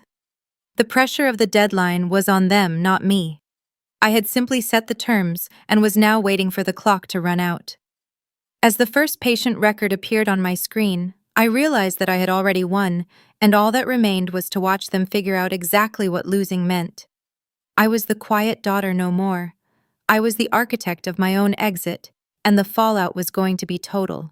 The following 2 weeks unfolded like a slow-motion collapse of a bridge I had watched them build for years. Each day brought a new report of their shrinking world, a series of cascading failures that made the grand house in Carmel seem less like a home and more like a tomb for their ambitions. The logistics firm, once the pride of Bruce's professional life, hit a final insurmountable wall. He tried to leverage the property one last time to secure a bridge loan, but the banks were no longer interested in the empty promises of a man whose financial record was now being flagged as toxic. They had run the title report and discovered the primary lien held by DF Holdings, a discovery that killed the deal before Bruce could even finish his pitch. He came home each night looking like a man who had been hollowed out, his expensive suits losing their luster as he retreated into the silence of a man who no longer had a strategy. Diane was not nearly as quiet. I saw the signs of her desperation reflected in the local classifieds and online marketplaces where she began listing her designer jewelry for quick cash. It was a humiliating spectacle for a woman who had spent years cultivating an image of effortless inherited wealth. She was paying for legal consultations, throwing thousands of dollars at high-priced attorneys who were more than happy to take her money before delivering the exact same verdict as the first firm. The trust was an airtight, impenetrable fortress. She was paying them to tell her that she was already bankrupt, and every dollar she handed over was one less she had to pay toward the balloon payment that was rapidly approaching. The minor conflicts began to stack up like debris after a storm, each one a testament to their lack of foresight. The luxury car, the pristine vehicle Diane loved to drive to her various charity committees, disappeared from the driveway on a Tuesday morning. The repo men did not arrive with fanfare. They simply hooked the car to a tow truck and vanished, leaving behind nothing but a few oil stains on the expensive pavement. I watched from a distance as it happened, not with satisfaction, but with the cold, clear understanding that this was simply the math of their reality. They had been living on borrowed time and borrowed money, and the balance was finally coming due. Tyler, Diane's adult son, was the next casualty. He had been forced to move out of the guest suite, the sudden loss of his rent-free luxury accommodation causing a blowout argument that echoed through the entire neighborhood. He was suddenly forced to face the reality of his own limited earning potential, and he found the experience to be utterly overwhelming. I ignored every single call they made to my phone. My father, my stepmother, and even Tyler tried to reach me at different times, their voices oscillating between pleading and outright threats. They wanted me to intervene, to speak to Sterling, to suggest a way out that didn't involve them losing their primary asset. I chose to focus entirely on my own life, logging my hours at the hospital, and maintaining the quiet, steady pace of my own existence. I was doing exactly what my mother had required of me, not out of a sense of vindictiveness, but out of a commitment to the order she had established. I was not responsible for their inability to live within their means, and I was certainly not responsible for cleaning up the wreckage of their vanity. The tension within their house was reportedly reaching a fever pitch, with neighbors beginning to notice the constant shouting and the late-night visits from process servers. The perfect family facade was not just cracking, it was pulverizing. I heard from a casual acquaintance who lived a few doors down that Diane had stopped hosting her events, preferring instead to stay behind closed doors, avoiding the prying eyes of the people she had once sought to impress. Bruce was rumored to be drinking heavily, his presence at the office becoming rare as the staff began to abandon the sinking ship. They were isolated in their own living room, surrounded by the expensive furniture that now felt like a prison. Every hour that passed without a payment made the foreclosure seem more inevitable, yet they still refused to believe that the trap was truly inescapable. Then came a new conflict that caught me by surprise. A representative from the state licensing board reached out to me inquiring about the business practices of Bruce's logistics company. Apparently, the employees who had walked out had not just resigned, they had filed a collective complaint regarding wage theft and the misappropriation of pension contributions. They were looking for any evidence that the company had been mishandling funds, and they had pointed toward the trust as a potential source of the missing capital. I was put in an incredibly difficult position as I had to formally clarify that the trust was entirely separate from the operations of the logistics firm. It was a terrifying moment where my own financial standing could have been pulled into the mud of their professional malpractice. I spent an entire weekend with Sterling preparing the necessary affidavits to ensure that my interests remained protected from the looming bankruptcy investigation. It was a grueling, intense process, one that required me to walk a fine line between exposing their crimes and keeping my own assets insulated from the fallout. I had to prove that the mortgage was a legitimate business transaction and that I had absolutely no involvement in the day-to-day operations of my father's business. We were able to establish the wall, but it took everything I had to keep from getting dragged into the investigation. I realized that my father's incompetence wasn't just a threat to his own reputation. It was a contagion that could have easily destroyed me if I hadn't been so meticulously prepared. The stress of the investigation left me feeling exhausted, but it also solidified my determination to finish what we had started. Bruce was now facing a criminal inquiry in addition to the foreclosure, a prospect that seemed to have finally cracked his remaining resolve. He stopped fighting the inevitable and began to look for anyone to take the blame for the missing pension money. He tried to implicate Diane, claiming she had insisted on the bathroom renovations and the club fees, while she in turn accused him of using the company accounts as his own personal piggy bank. It was a sickening display of mutual destruction, a final pathetic scramble for survival that left them both morally and financially bankrupt. I watched the process from a safe distance, documenting everything, and kept my focus on the 30-day deadline. There was a moment during the second week when I almost felt a flicker of sympathy for them watching as they dismantled the life they had built in such a frantic, disorganized way. But then I reminded myself of the years I spent watching them ignore my mother's health, their callousness toward her treatment, and the way they had treated my future as a disposable asset.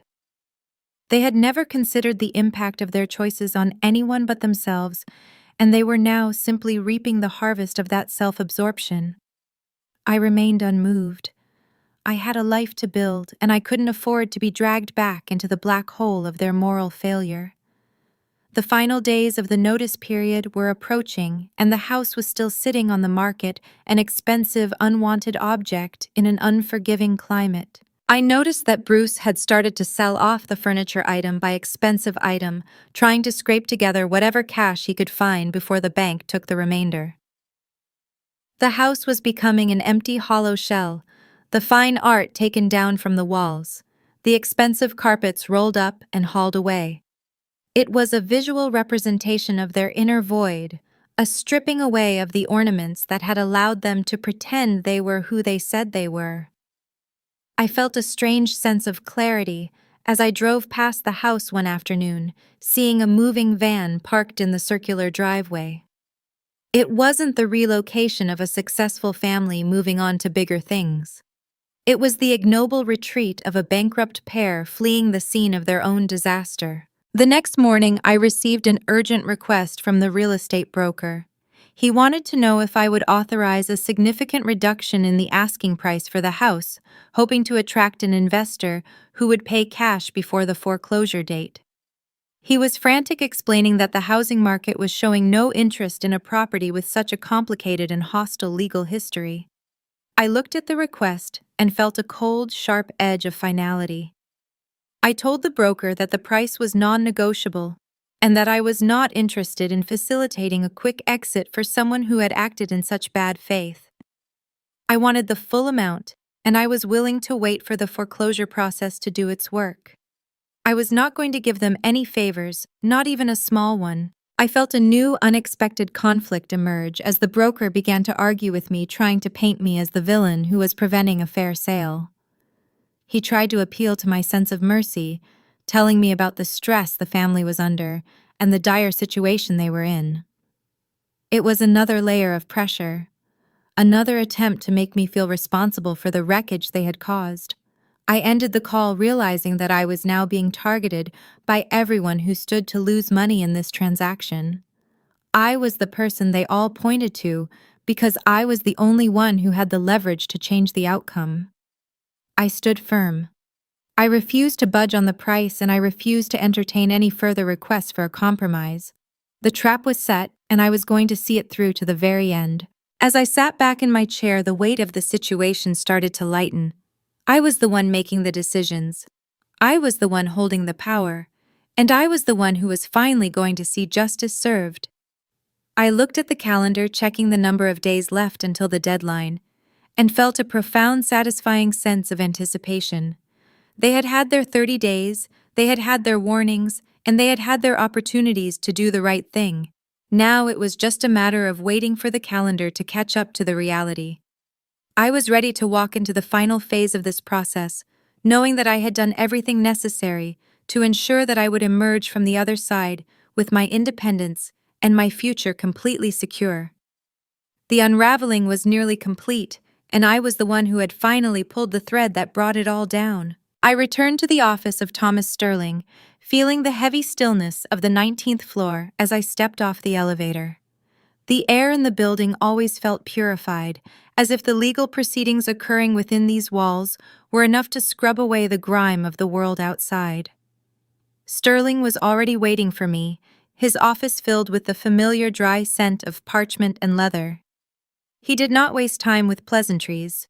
He stood up, adjusted his tie, and motioned toward the folder he had been keeping under lock and key.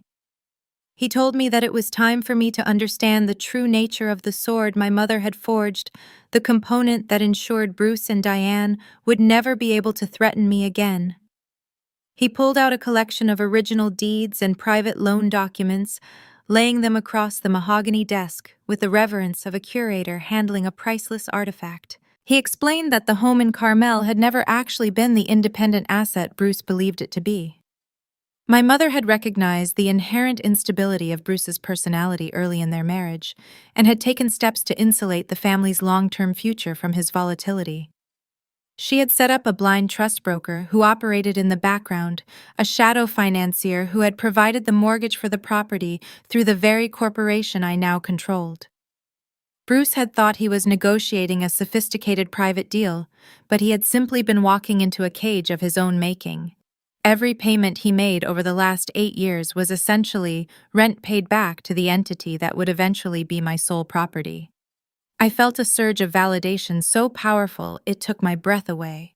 It wasn't just about the inheritance money, it was the realization that my mother had been the quiet landlord of their entire existence. Sterling began to walk me through the acceleration clause again, this time highlighting the specific language that triggered the asset seizure.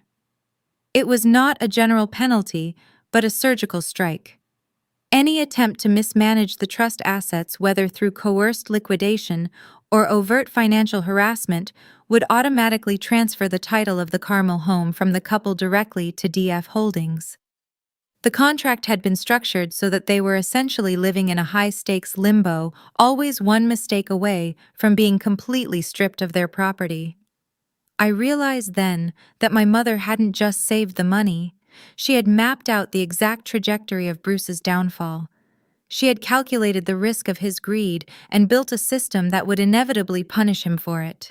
It was the ultimate cold-blooded correction of a life built on shortcuts and lies. I asked Sterling how many other properties or assets might be tied to this structure, a thought that suddenly made me wonder if I owned more of their world than I had dared to imagine. He smiled a thin, knowing smile and informed me that my mother's reach had been broad. She had ensured that most of their major investments were filtered through a network of entities that I now effectively held the keys to. The inheritance was not just a gift of cash, it was a comprehensive rebalancing of our family's equity. She had stripped away their ability to misappropriate my future and had placed it in a secure, unreachable vault. I felt a sense of awe recognizing that the woman I had thought was just a teacher and a quiet mother was a brilliant strategic titan who had played a game of chess while everyone around her thought she was playing checkers. However, just as the relief began to settle in, Sterling's expression hardened. He informed me that there was a new unforeseen complication that would require immediate attention. Bruce had been reaching out to distant relatives trying to mobilize them against me. He was painting me as a cold, calculating daughter who was driving her own father toward suicide, and he had managed to get a few of them to believe his version of events. He was attempting to orchestrate a public smear campaign to pressure me into a settlement before the 30 days were up. He hoped that by damaging my reputation in the community, he could force me to abandon the foreclosure process out of a desire to escape the social fallout. The conflict was evolving from a private legal battle into a public campaign of character assassination. I felt the familiar tension begin to tighten in my chest, a reminder that the world of Bruce and Diane was never going to give up without a dirty fight. It was a classic move, the desperate maneuver of a man who knew the law was against him and so decided to lean on the court of public opinion instead. Sterling asked me if I wanted to issue a preemptive statement, a move that would require me to tell the truth about the mortgage and the extortion. It was a risky strategy as it would expose my family's private business to the entire state. But it was the only way to stop the rumors before they gained traction. I told him to draft the response. If they wanted a war of reputations, they were going to find out that I had far more ammunition than they had anticipated. The next morning, the impact of their smear campaign began to manifest. I received a barrage of calls from people I had not spoken to in years, asking for explanations and telling me that I needed to reconsider my stance. The accusations were stinging, aimed at my sense of loyalty and my character, painting me as a villain in a story they didn't even understand. I found myself in the middle of a secondary, more insidious conflict, one that threatened to isolate me from my broader family circle. I spent the afternoon at my desk, drafting a personal email that I would send out to the entire extended family, outlining the reality of the situation without needing to resort to the same vitriol that Bruce and Diane had employed. I had the facts, the evidence, and the legal moral high ground. I realized that the fight was no longer just about the money or the house. It was about the truth. Bruce was trying to rewrite reality, but I had the documents to ground everything back in the logic of the law. I felt the surge of a new kind of strength. I was not going to let him turn me into a monster just because he couldn't face the consequences of his greed. I finalized the email, attached a copy of the legal notice, and pressed send to the group. It was a public declaration of my boundary, a firm statement that I was no longer a participant in the illusions of the Harris family. The tension that followed was palpable. I could see the responses rolling in, some questioning, some defensive, and some genuinely surprised by the evidence of Bruce's manipulation. The fallout was immediate and chaotic. Relatives started to call each other, and the confusion on their side was profound as they began to see the paper trail. Bruce's attempts to mobilize the family against me were backfiring as the hard evidence of his coercion became common knowledge. He had gambled on the ignorance of our relatives, and now they were seeing the reality of the situation for the first time. I sat in my home office listening to the phone ring periodically, finally turning it off to focus on the work ahead. I had neutralized his social leverage, and in the process I had exposed his character to the very people he had tried to weaponize against me. A new, unexpected threat arrived in the form of a summons for a mandatory mediation session. Bruce was attempting to use the legal system to force me to the table, hoping that a mediator would convince me to settle for a lower amount to avoid the public spectacle of a full foreclosure. He was trying to pivot from social pressure back to formal litigation, a move that revealed just how panicked he really was. I called Sterling immediately, informing him of the summons. He told me that this was the endgame. Mediation would be their last-ditch effort to get anything out of the trust before the foreclosure process reached its terminal stage. I prepared myself for the meeting, knowing that this would be the final, ultimate showdown. I spent the next 48 hours reviewing every document, every email, and every voicemail one last time. I was going into that room armed with the full weight of the truth. I looked at the mortgage deed, the promissory note, and the evidence of their bad faith coercion, and felt completely prepared. Bruce would try to play the victim, Diane would try to play the savior, and I would simply play the facts. I was finally ready to settle the accounts once and for all. I looked at the photograph of my mother on my desk, the one where she looked so serene, and felt a quiet, powerful connection to her mission. She had mapped out his downfall, and I was going to ensure that the plan was executed to the letter. The meeting was set for a Friday, a day that felt momentous as it approached. I chose my outfit carefully, opting for something professional and understated. I wasn't going there to be an aggressor, but I wasn't going there to be a victim either. I walked out of my apartment feeling the crisp air and the rhythm of the city, and realized that my life was no longer defined by the expectations of the people who had tried to steal my future. I was my mother's daughter, and I had inherited her ability to see the world as it truly was, not as people pretended it to be.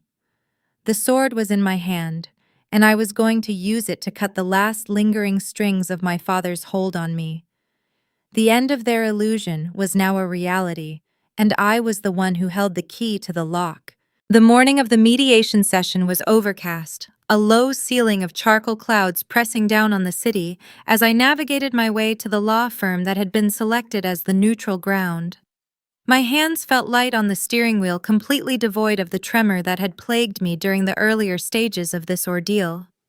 I was no longer the daughter who hid in the back of the room.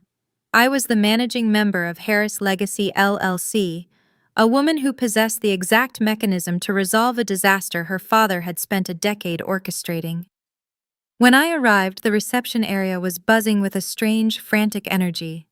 Bruce sat in the waiting room alone, a stark departure from the performative arrogance he usually projected. He looked diminished. His expensive suit wrinkled his face, a landscape of exhaustion and confusion. When he saw me, he stood up quickly, his movements jarring and desperate, and he made a move toward me as if he were about to beg for a reprieve. He started speaking before I was even fully inside the room, his voice a low, raspy whisper that barely climbed above the sound of the air conditioning. He told me that Diane had left him 3 days ago, taking every cent she could strip from their joint accounts, and leaving behind only a brief, scathing note about how she refused to go down with a sinking ship. He had been blindsided, abandoned by the very partner he had alienated me to protect. The irony was so sharp, it felt almost tangible. He wanted to know how Sarah could have seen all of this coming, how she could have mapped out the precise trajectory of his collapse with such horrifying accuracy. He was asking me for an explanation for his own moral failings, seeking a justification for why his life had crumbled while I remained composed and resolute. I looked at him, feeling no surge of triumph, only a cold, clinical understanding of his plight. I told him that my mother did not need a crystal ball to see his future. She simply understood the fundamental nature of his character. She knew he would consistently gravitate toward the path of least resistance, that he would sacrifice any integrity he possessed to maintain the illusion of success. She hadn't forced him into his financial infidelity. She had simply prepared for the inevitable moment when his choices would collide with the reality of his own lack of substance. He listened, his gaze fixed on a spot on the carpet, struggling to swallow the truth I was placing before him. He had spent his entire adult life acting like the main character in his own success story, only to realize he had been the antagonist in the story my mother had written for my survival. The conflict shifted into a higher gear when our mediator arrived, a stern woman with a reputation for being entirely unimpressed by displays of emotion. She ushered us into the conference room, her movements crisp and efficient. Bruce immediately attempted to regain some semblance of his old authority, launching into a long, rambling monologue about how he was being treated unfairly, and how the trust was an outdated, overly restrictive vehicle that was never intended to be used this way. He spoke as if the law were a suggestion he could appeal, a guideline that didn't apply to a man of his standing.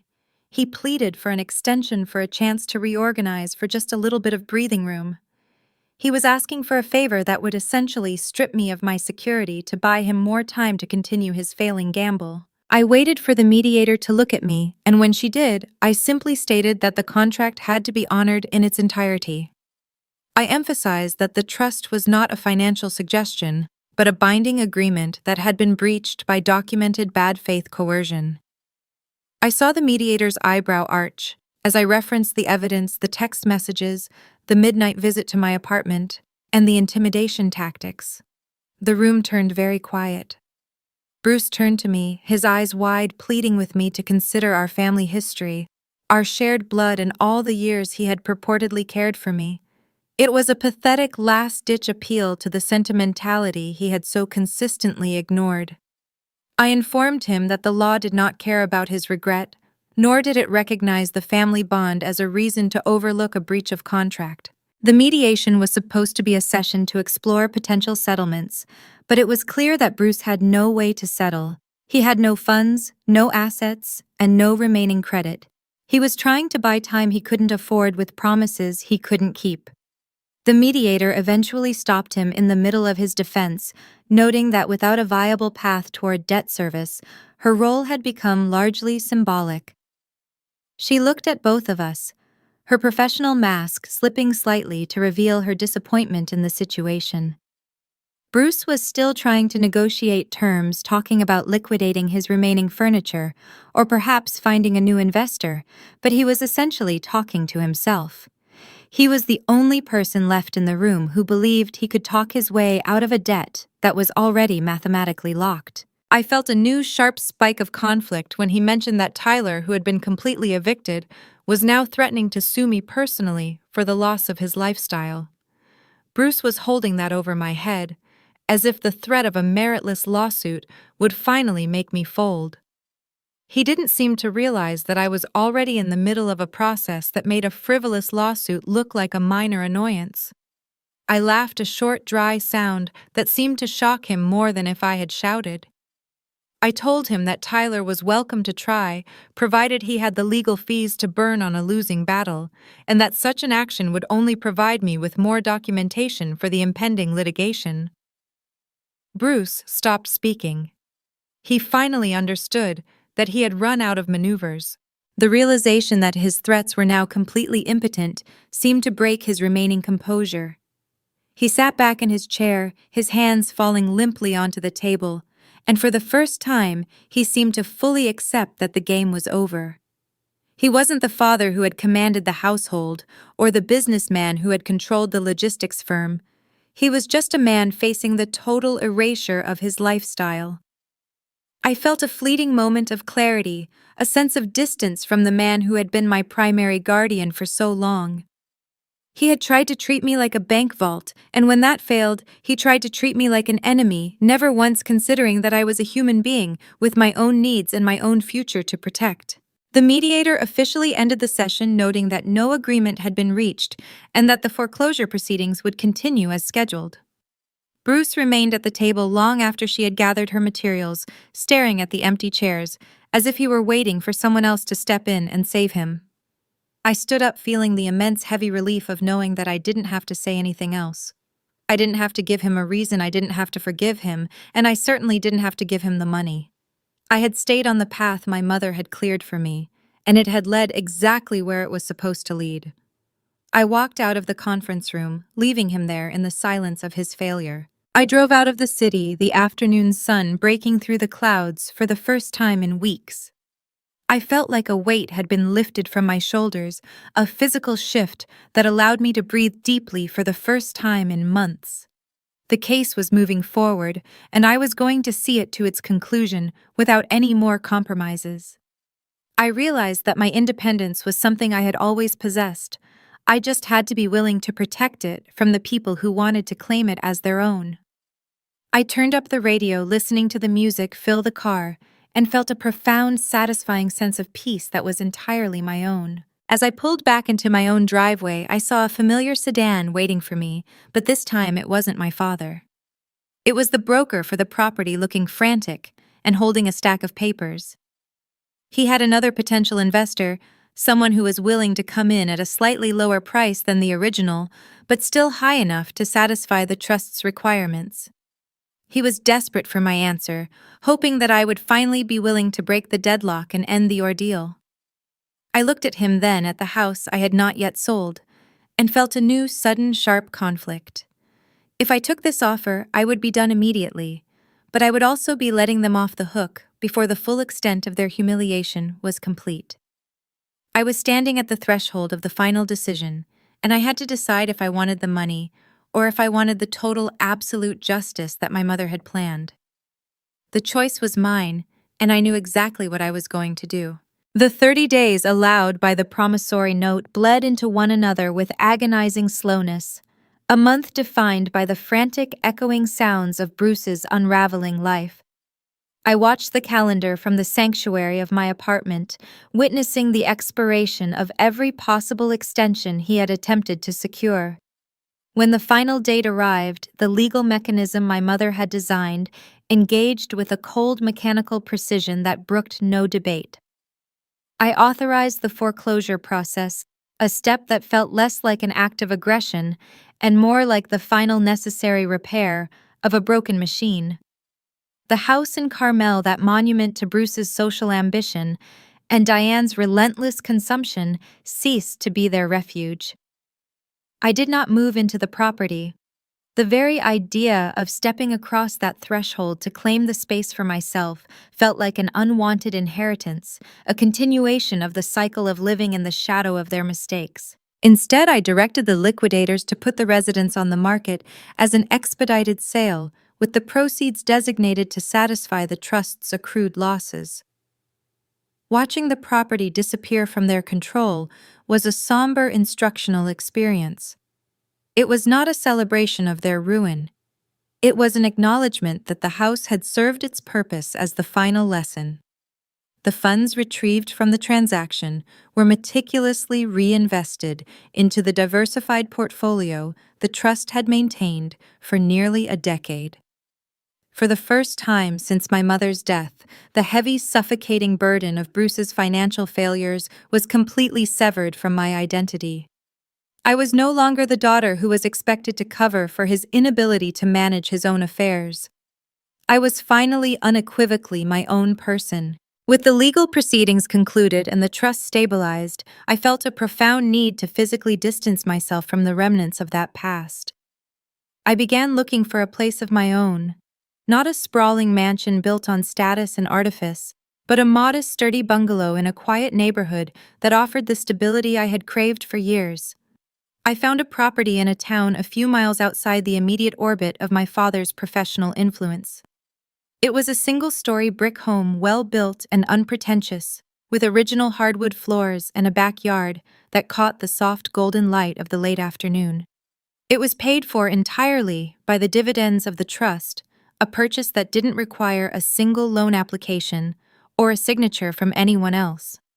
The moment I held the keys, I knew that this space would be the foundation for the life I had quietly dreamed of during those long, difficult years of my mother's illness. Moving into the bungalow was a cathartic experience, a literal shedding of the skin I had occupied while Bruce and Diane controlled my narrative. I hired professional movers to handle the furniture, but I chose to manage the smaller items myself, carefully packing the few belongings that were truly mine. I didn't take any of the decorations that had been forced upon me by Diane during her attempt to standardize my aesthetic. I wanted this home to be a reflection of my own tastes, a place where I didn't have to apologize for my preferences or hide my personality to avoid triggering a conflict. As the boxes were opened and the rooms began to take shape, I realized that the house didn't just feel like a new beginning. It felt like a fortification of the independence I had spent a decade fighting to define. I soon faced a new unexpected conflict, the adjustment to life without the constant pressure of my father's shadow. For years I had functioned in a state of high alert, constantly scanning the environment for the next wave of manipulation or the latest financial disaster. Without that threat, I initially felt a strange, jarring sense of aimlessness. My nervous system, tuned to the frequency of Bruce's erratic behavior, struggled to settle into the quiet, predictable rhythm of my own home. I found myself checking my phone for texts that never arrived, or anticipating a call that would never come. It was a psychological phantom limb, the persistent ache of a conflict that was no longer active. I knew I had to learn how to exist without the armor to reclaim the parts of my personality that had been suppressed to survive the Harris household. The silence of the bungalow was not the tense, suffocating quiet of the house in Carmel. It was the peaceful, productive silence of a life that was finally moving at the tempo I wanted. I established a routine, working my coding assignments in a light-filled office that looked out onto the street where neighbors walked their dogs and kids played during the afternoon. I became a regular at the local library. I learned to cook meals for myself without the fear of being criticized for my budget, and I started painting. The creative outlet I had ignored to satisfy their narrow worldview became a vital part of my daily existence. I was rediscovering the woman I had been before the funeral, but with the added layer of wisdom that had come from outmaneuvering the people who thought they could own me. Just as I began to settle into this newfound tranquility, an unexpected visitor arrived on my doorstep. It was my mother's younger sister, an aunt I had rarely seen, while Bruce was in control of our schedule. She had been kept at arm's length during those years, Bruce having convinced her that I was too busy or uninterested in maintaining our connection. She appeared on my porch, looking uncertain, holding a small box of photographs she had saved from the years after my mother left her own childhood home. She wanted to know if the stories she had heard about the foreclosure and the legal battle were true. I invited her in the tension of the uncertainty, immediately giving way to a genuine, warm conversation. It was the first time I had been able to discuss my mother with someone who remembered her as she truly was, rather than the version Bruce had tried to construct for the neighbors. She told me stories about Sarah that I had never heard, detailing how my mother had always been the most brilliant, cautious, and protective member of their family. She confirmed that my mother had been wary of Bruce from the very first date, having noted his pattern of impulsive behavior and his tendency to treat people as accessories. My aunt expressed her deep relief that the trust had protected me, admitting that she had been terrified for years that I would be left with nothing once Bruce's collapse inevitably arrived. We spent the better part of the afternoon looking through the photos, and for the first time, I didn't feel the sharp, piercing pain of grief when I looked at my mother's face. I felt a sense of continuity, a realization that I was the living extension of the strength she had spent her life cultivating. However, the arrival of my aunt soon led to a new complication. She brought word that Bruce was currently living in a cramped temporary rental in a neighborhood he used to mock, and that he had been asking about my new location. He was using our relatives to gather information, trying to pinpoint where I was living, likely hoping that he could appeal to my sense of family duty one last time, now that he was truly destitute. I realized that his interest wasn't born of a desire for reconciliation. It was born of a fear that there might be one last hidden asset he could attempt to claw back. My aunt apologized profusely for having shared my whereabouts, not knowing that he would interpret her kindness as a way to stalk me. I had to manage the fallout of her trustfulness gently, but firmly, setting a new boundary with her, explaining that I needed absolute privacy to move on. I spent the next several days installing extra security measures on my property, a necessary precaution to ensure that Bruce's desperation wouldn't manifest as an uninvited visit. It was a cold, pragmatic adjustment, a recognition that the conflict might not be entirely behind me. I didn't want to live in a fortress of my own making, but I also refused to be vulnerable to his whims ever again. The threat of his proximity acted as a new, recurring source of tension, a minor boulder that I had to clear from my path. It was a constant, low-level worry, a reminder that while the house was sold and the debt was satisfied, the damage to his character was permanent.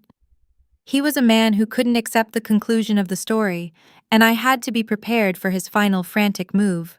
I contacted Sterling and requested a formal order of protection just to ensure that he would have legal consequences for any attempt to track me down or interfere with my life. He handled the paperwork with his usual efficiency, and within a week, I had the protection I needed. The document sat in a folder in my desk, a modern shield for a modern threat. I realized that my independence was a dynamic state, one that required active maintenance and the occasional use of the legal system to enforce. I had successfully transitioned from the daughter of a failing man to the owner of my own existence, and the minor recurring threats from his side were no longer enough to derail my progress. I felt a surge of pride in my ability to handle these new issues without losing my calm, without reverting to the silence of my younger self. As the weeks turned into a full season, I found that the frequency of the news about Bruce began to diminish. The world was moving on, and so was I. My design firm was picking up new clients, and the work I was doing felt more rewarding than ever, grounded in a sense of autonomy that was truly hard-won. I sat at my desk on a Friday evening, the light of the setting sun casting long shadows across my hardwood floor, and took a moment to look at the work I had done. The foundation I had built was solid, reliable, and entirely mine. The trauma of the past was being slowly replaced by the successes of the present, and the fear of my father's influence was being overwritten by the reality of my own competence. The life I had constructed was a quiet, modest testament to my mother's love, and as I watched the day draw to a close, I knew that the best chapters of my story were still waiting to be written. The silence of the bungalow was no longer a void, it was a promise. The transition into my new life was not marked by a sudden jarring change, but by a series of quiet, deliberate choices that reaffirmed my autonomy. I sat in my office during the late afternoon, the space filled with the scent of freshly printed paper and the hum of a computer processing complex design files. On the corner of my desk, tucked into a silver frame, was the photograph of my mother I had retrieved from the lockbox on that harrowing night months ago. In the image, she was laughing at something the camera hadn't caught, her posture relaxed and genuinely joyful. I studied her features, looking for the parts of her that now lived within me. I realized that the financial inheritance I had fought so hard to reclaim was truly the least significant component of what she had left behind. The monetary assets were fleeting, a resource that could be managed or depleted, but the internal foundation she provided was absolute and permanent. I had inherited her spine, a resilience that allowed me to stand firm when the pressures of my father's greed were at their most intense. I had inherited her intellect, the ability to see through the hollow performances of people who valued appearance over substance. Most importantly, I had inherited her capacity to prepare for the worst, while simultaneously hoping for the best. She had taught me that survival was not just about enduring the storm, but about ensuring the structure you lived in was strong enough to survive it. As I reflected on the months of legal battles, the frantic demands, and the eventual dismantling of my father's influence, I understood that this struggle had been a forge. It had burned away the last remnants of the person I was expected to be, the compliant, silent daughter, and replaced her with someone who could navigate the complexities of life with cold, precise efficiency. I decided to write a final short letter to Bruce, not as a request for closure or an appeal for his recognition, but as a formal acknowledgement that the cycle of manipulation had reached its conclusion. I didn't want an apology. I knew that he was fundamentally incapable of offering one that wasn't rooted in his own self-interest. My message was clear and concise. I recognized the pattern of his behavior, I had documented the reality of his choices, and I had finalized my own path forward. It was a statement of fact, a closing of the ledger on our professional and personal entanglement. I sent it via certified mail, knowing that even if he never responded, the act of sending it was a necessary ritual of my own release. I didn't need to hear his reaction, nor did I need his validation to affirm the validity of my path. Days passed without a response, and I found that his silence was more satisfying than any weak, begrudging excuse he could have possibly drafted. It was the silence of a man who finally understood that his leverage was gone, and that his words no longer carried the power to alter my trajectory. I spent my mornings focusing on the growth of my design firm, finding a deep sense of purpose in projects that were driven by my own vision, rather than the needs of a logistics company I never wanted to be part of. I took on a new client, a local tech startup, and the work was demanding, but deeply rewarding. It reminded me of the discipline my mother had shown in her own work, the ability to find satisfaction in the perfection of one's own output. I was no longer working to pay for my father's mistakes. I was working to expand the reality of my own potential. However, the peace I had cultivated was soon challenged by a sudden, unexpected complication. One of my mother's distant cousins, a woman who had been completely absent during the funeral, reached out to me with a bizarre claim. She had heard rumors about the foreclosure and the settlement, and she had decided that she was entitled to a portion of the trust as a member of the extended family. She was using the same emotional vocabulary Bruce had employed, talking about the importance of family unity and the moral obligation to distribute the wealth across the broader lineage. It was a secondary derivative conflict, an attempt by someone who hadn't contributed a single thing to my life to get a piece of the safety net my mother had built for me. I felt the familiar weight of the challenge, but this time it was almost laughable. I didn't engage in a debate with her. I simply forwarded the cousin's email to Mr. Sterling, who handled it with the same surgical efficiency he had used on Bruce. He replied to her with a short, cold letter, explaining that the trust was a closed system managed by a specific legal entity with zero provisions for extended family handouts. She disappeared from my inbox as quickly as she had arrived. Another person who had tried to test the strength of the shield and found it impossible to breach. I realized then that my life would always attract these kinds of individuals, people who saw a successful woman and assumed she was a target. But I also knew that I now possessed the tools to manage them without ever having to raise my voice or sacrifice my peace. Life began to settle into a rhythm that felt almost impossibly stable. I started dating a man who worked in archives, someone who respected the quiet, methodical nature of my days and showed no interest in the financial history that had consumed so much of my early 20s. He was kind, grounded, and completely removed from the world of Bruce and Diane.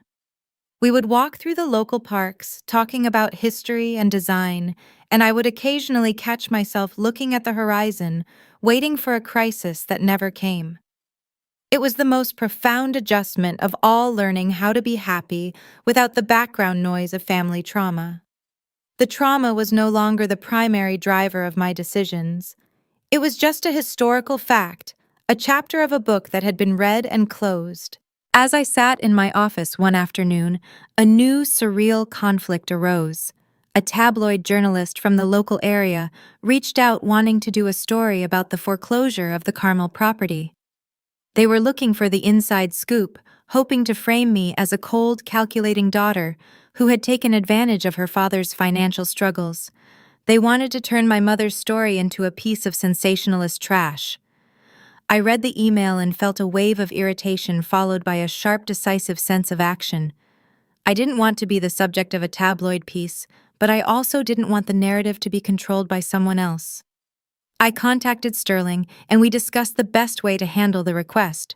We decided to offer a formal professional statement that corrected the misinformation without providing them with the emotional drama they were looking for. The story was eventually published, but it was far more boring than the journalist had hoped for. It was a factual, dry report about a foreclosure following a contractual default, and it made no mention of the personal vindictiveness that Bruce had tried to push in his interviews. It was a victory for the truth, even if it didn't get the clicks the journalist had wanted. I was satisfied. I had prevented my mother's life and my own from being reduced to a sordid headline. I was becoming very good at controlling the narrative and ensuring that the details of my life remained protected from the people who sought to exploit them. It was a new important skill, one that added another layer of durability to my foundation. I was eventually contacted by a firm that wanted to buy the rights to the story, a production company that hoped to turn the events of the last few months into a film. I read the contract they sent over, seeing the ways they planned to heighten the drama and fictionalize the stakes, and I simply said, no. I didn't need the money, and I didn't need the recognition. I had already achieved the only thing that mattered, which was the total, undisturbed autonomy to live my life on my own terms. The conflict had ended, the accounts were settled, and I was looking forward to a future where my story wasn't a plot point in someone else's drama. I felt a profound sense of closure as I archived the last of the files related to the trust. I looked at the photograph of my mother, once more smiling at her joy. She had been right about everything about the nature of his weakness, the importance of the structure, and the strength that could be found in the silence. The inheritance had been a correction, a way for her to balance the books of our lives, and she had succeeded far better than she had ever allowed herself to believe. I turned off the computer, the screen fading to black, and stepped out into the living room of my bungalow. It was time to start dinner, to enjoy the evening, and to live in the quiet, secure space I had fought so hard to create. The battle was over, and the outcome was exactly what I had worked for, a life that was entirely, undeniably my own. I finally felt like a whole, integrated human being, no longer defined by the expectations of the people who had once treated me as a footnote in their lives. The silence that filled my home was not a void, it was a sanctuary. The final act of my mother's meticulously crafted plan did not arrive with a bang or a dramatic confrontation, but in a plain manila folder that had remained sealed at the very bottom of the fireproof box. While auditing the final disbursements of the Harris Legacy LLC, I stumbled upon a document that had been overlooked during the initial chaos of the foreclosure proceedings. It was a secondary, smaller account my mother had established specifically for Bruce, containing enough capital to provide a modest, dignified life for a man of his age. However, the legal conditions attached to this fund were precise and unforgiving. It was accessible to him if and only if he completed 3 full years of professional counseling and successfully navigated a program focused on financial responsibility and transparency. My mother had recognized that Bruce's greatest flaw was not his poverty, but his inability to confront the reality of his own actions. He had never once accessed that account. He had never even acknowledged the possibility of professional guidance. It was the ultimate testament to his character. He had preferred to chase the illusion of wealth and orchestrate the ruin of his own family, rather than do the hard necessary work of self-reflection. I sat at my desk and looked at the terms of that account, realizing that even in her absence, my mother had provided him with a pathway to redemption, and he had lacked the maturity to walk it. The money from that unclaimed fund ultimately rolled back into the trust, further padding the reserves that had already grown significantly from the profit of the Carmel house sale. The house had been liquidated, the short sale attracting a buyer who had no interest in the drama of our family history, and the trust had reached an all-time peak of performance. The final closure of the estate was not just a financial victory, it was a psychological one. I spent the concluding months of that year dedicating my energy to the expansion of my graphic design firm. I was no longer the quiet graphic designer who sat in the background of my father's life, afraid to speak up lest I invite his criticism. I was the proprietor of a firm that specialized in clean, high-impact branding for clients who valued clarity, precision, and honesty. My business was flourishing, driven by the same meticulous eye for detail that my mother had used to build the trust. I was successful, independent, and secure. I had the freedom to choose my clients, the autonomy to set my own schedule, and the profound peace of knowing that every dollar in my bank account had been earned or protected through the rigorous application of my own principles. The unexpected shift in my status was not lost on the people who had once treated me as an inconsequential character in their lives. People who had once ignored me at family functions now went out of their way to offer me congratulations, a change in behavior that I found to be both transparent and entirely irrelevant. I navigated these social interactions with a polite, impenetrable distance, understanding that their interest was a direct reflection of the success I had achieved on my own terms. I was no longer seeking their approval because I had already secured the only validation that mattered, the knowledge that I had stood by the truth when it would have been so much easier to look away. I had protected my mother's legacy not by preserving the relics of our past, but by using the tools she gave me to build a future that was entirely, undeniably mine. I found myself wondering if Bruce ever thought about the counseling account, or if he was still blaming the world for the circumstances he had created. I heard through the grapevine that he had taken a low-level job in a distant city, working for a logistics company that was a mere shadow of the one he had previously owned. He was living in a small rented townhouse, a far cry from the life of country club luncheons and luxury renovations.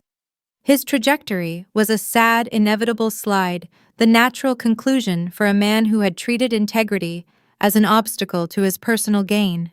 I did not reach out.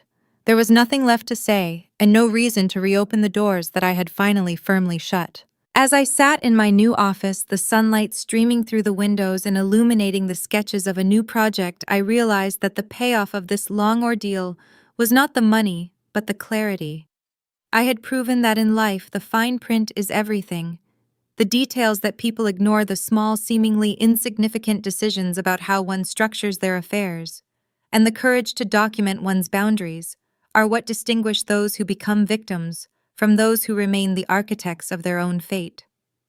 I had navigated the 7 layers of conflict, moving from the kitchen table demand to the final mediation, and I had emerged on the other side as a woman who knew exactly what she was capable of achieving. I looked down at the design on my monitor, the clean lines and balanced proportions speaking to the sense of order I had brought into my own world. My mother's legacy was not a burden. It was a compass. She had shown me that you don't have to be loud to be powerful. You don't have to be aggressive to be effective. And you don't have to be anyone other than yourself to succeed. I was ready for whatever the next phase of my life would bring. I wasn't waiting for the other shoe to drop, nor was I scanning the horizon for the next antagonist. I was fully present, invested in the work that gave me joy, and surrounded by people who respected the boundaries I had spent so much effort to construct.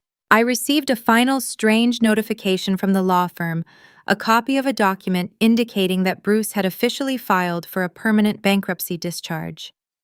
It was the last hollowed-out move he could make, the final step in the process of his professional and personal dissolution. It felt like the closing of a file, a bureaucratic formality that had no real impact on the reality I was living. I didn't save the document. I didn't send it to Sterling for his opinion. I simply pressed the delete key and watched the notification vanish from my inbox. It was an insignificant event in the larger landscape of my life, a footnote in the story of a man who had lost everything by trying to claim what wasn't his. The evening was approaching, and I felt the familiar, comfortable settling of the day's work. I walked out of the office and into the quiet streets of the town I now called home. The air was cool, the trees were starting to show the first signs of the season's turn, and the world felt manageable, vibrant, and full of possibility. I wasn't just a daughter or a coder or a beneficiary. I was an independent force, a woman who had navigated the most difficult challenge of her life and remained whole. I had learned to value the fine print, to read the conditions before signing my name, and to never ever mistake the appearance of success for the substance of integrity. I arrived at my bungalow, the front door opening with a light, easy touch. The space was inviting, filled with the warmth of the life I had created through my own discipline and choices. I thought about the house in Carmel, the one that had once been the center of my world, and realized that I couldn't even remember the exact shade of the granite countertops. The material symbols of my father's life no longer held any resonance for me. I had something better. I had the substance of my own character. The payoff of the ordeal was the freedom to exist without the constant draining fear of someone else's greed. I was finally truly safe, and I was exactly where I was meant to be. The final surprise of my journey was how little I wanted from the people who had once been so important. I had everything I needed to be content, and the desire for recognition, for apology, or even for an understanding of the past had simply evaporated. I had reached a level of satisfaction that didn't depend on Bruce's acknowledgement or Diane's opinion. It was a satisfaction rooted in the knowledge that I had been tested and had proven to be as methodical, as precise, and as resilient as the woman who had paved the way for my survival. My mother's plan hadn't just saved the trust, it had allowed me to reclaim my own life piece by piece, document by document. I sat in my living room, the quiet of the evening wrapping around me like a blanket. I knew that there would be more challenges, more minor conflicts, and more opportunities to apply the lessons I had learned. But those obstacles would be handled with the same clinical, steady approach that had seen me through the darkest days of the last year. I was no longer the quiet girl. I was the architect of my own exit, and I had built a foundation that was completely immune to the interference of anyone else. Life was good, the ledger was balanced, and for the first time I wasn't just planning for the future, I was living it. The story was over, and it was a story I was proud to call my own. The quietest moments in our lives often hold the loudest truths. For years I moved through the world as the quiet daughter, the one who took up the least amount of space in a house that was never truly mine. I watched, I calculated, and I remained still, believing that my value was tied to how well I could accommodate the turbulence of others. In American culture, we are often told that family loyalty is a non-negotiable currency, that we owe a debt to our parents and our household simply because they provide the floor beneath our feet. But I learned in the most painful and precise way that there is a profound difference between loyalty and complicity. My mother was a forensic accountant, a woman who understood that figures do not lie even when people do. When she sensed her own story was coming to an end, she didn't just leave me a bank balance. She left me a map of my own boundaries. She taught me that true love is not about demanding sacrifice. It is about building a structure that ensures you are never forced to set your own safety on fire to keep someone else warm. The inheritance was never about the $700,000. It was about the correction of a power dynamic that had been skewed for nearly a decade. When the ultimatum finally came, that dining room table demand to sign away my future, I didn't reach for the pen because I realized that the ink on the page was already dry. My mother had seen the betrayal coming from a decade away. She had not left me a simple gift, but a corporate weapon designed to protect me from the people who were supposed to be my protectors. This is the hard lesson of American independence. You are responsible for your own safety, especially when the people who share your blood decide that your future is an asset to be liquidated for their own convenience. I didn't win by screaming or by matching their toxicity. I won by reading the fine print and refusing to be bullied into a corner. Documentation is not petty. It is survival. Setting boundaries is not an act of revenge. It is the most honest thing you can do for yourself. When I finally walked away, I didn't just leave a house. I left the ghost of who they wanted me to be. If this journey resonates with you, if you have ever felt like a footnote in your own family's history, or if you're currently standing at a table where your worth is being questioned, know that you have the power to close the ledger. If you want to hear more stories about reclaiming power and keeping your receipts, please hit that subscribe button and follow us here at Eldenly Stories. We share these narratives because your story, just like mine, deserves to be told with clarity. I often think about the empty bungalow I live in now, how it feels so different from the hollow mansion I was raised in. There is a strange lingering question that sits with me as I finish my work each evening. We spend so much of our youth trying to earn the love of the people who shaped us, trying to fit into the blueprints they drew for our lives. But I have to wonder how many of us are living in houses built on someone else's foundation, waiting for a storm to tell us who we really are. Sometimes the most beautiful thing you can do is tear down the walls that were never meant to hold you and build something entirely your own. I wonder, as you look around your own life today, are you living in your own truth? Or are you just waiting for the fine print to catch up with you?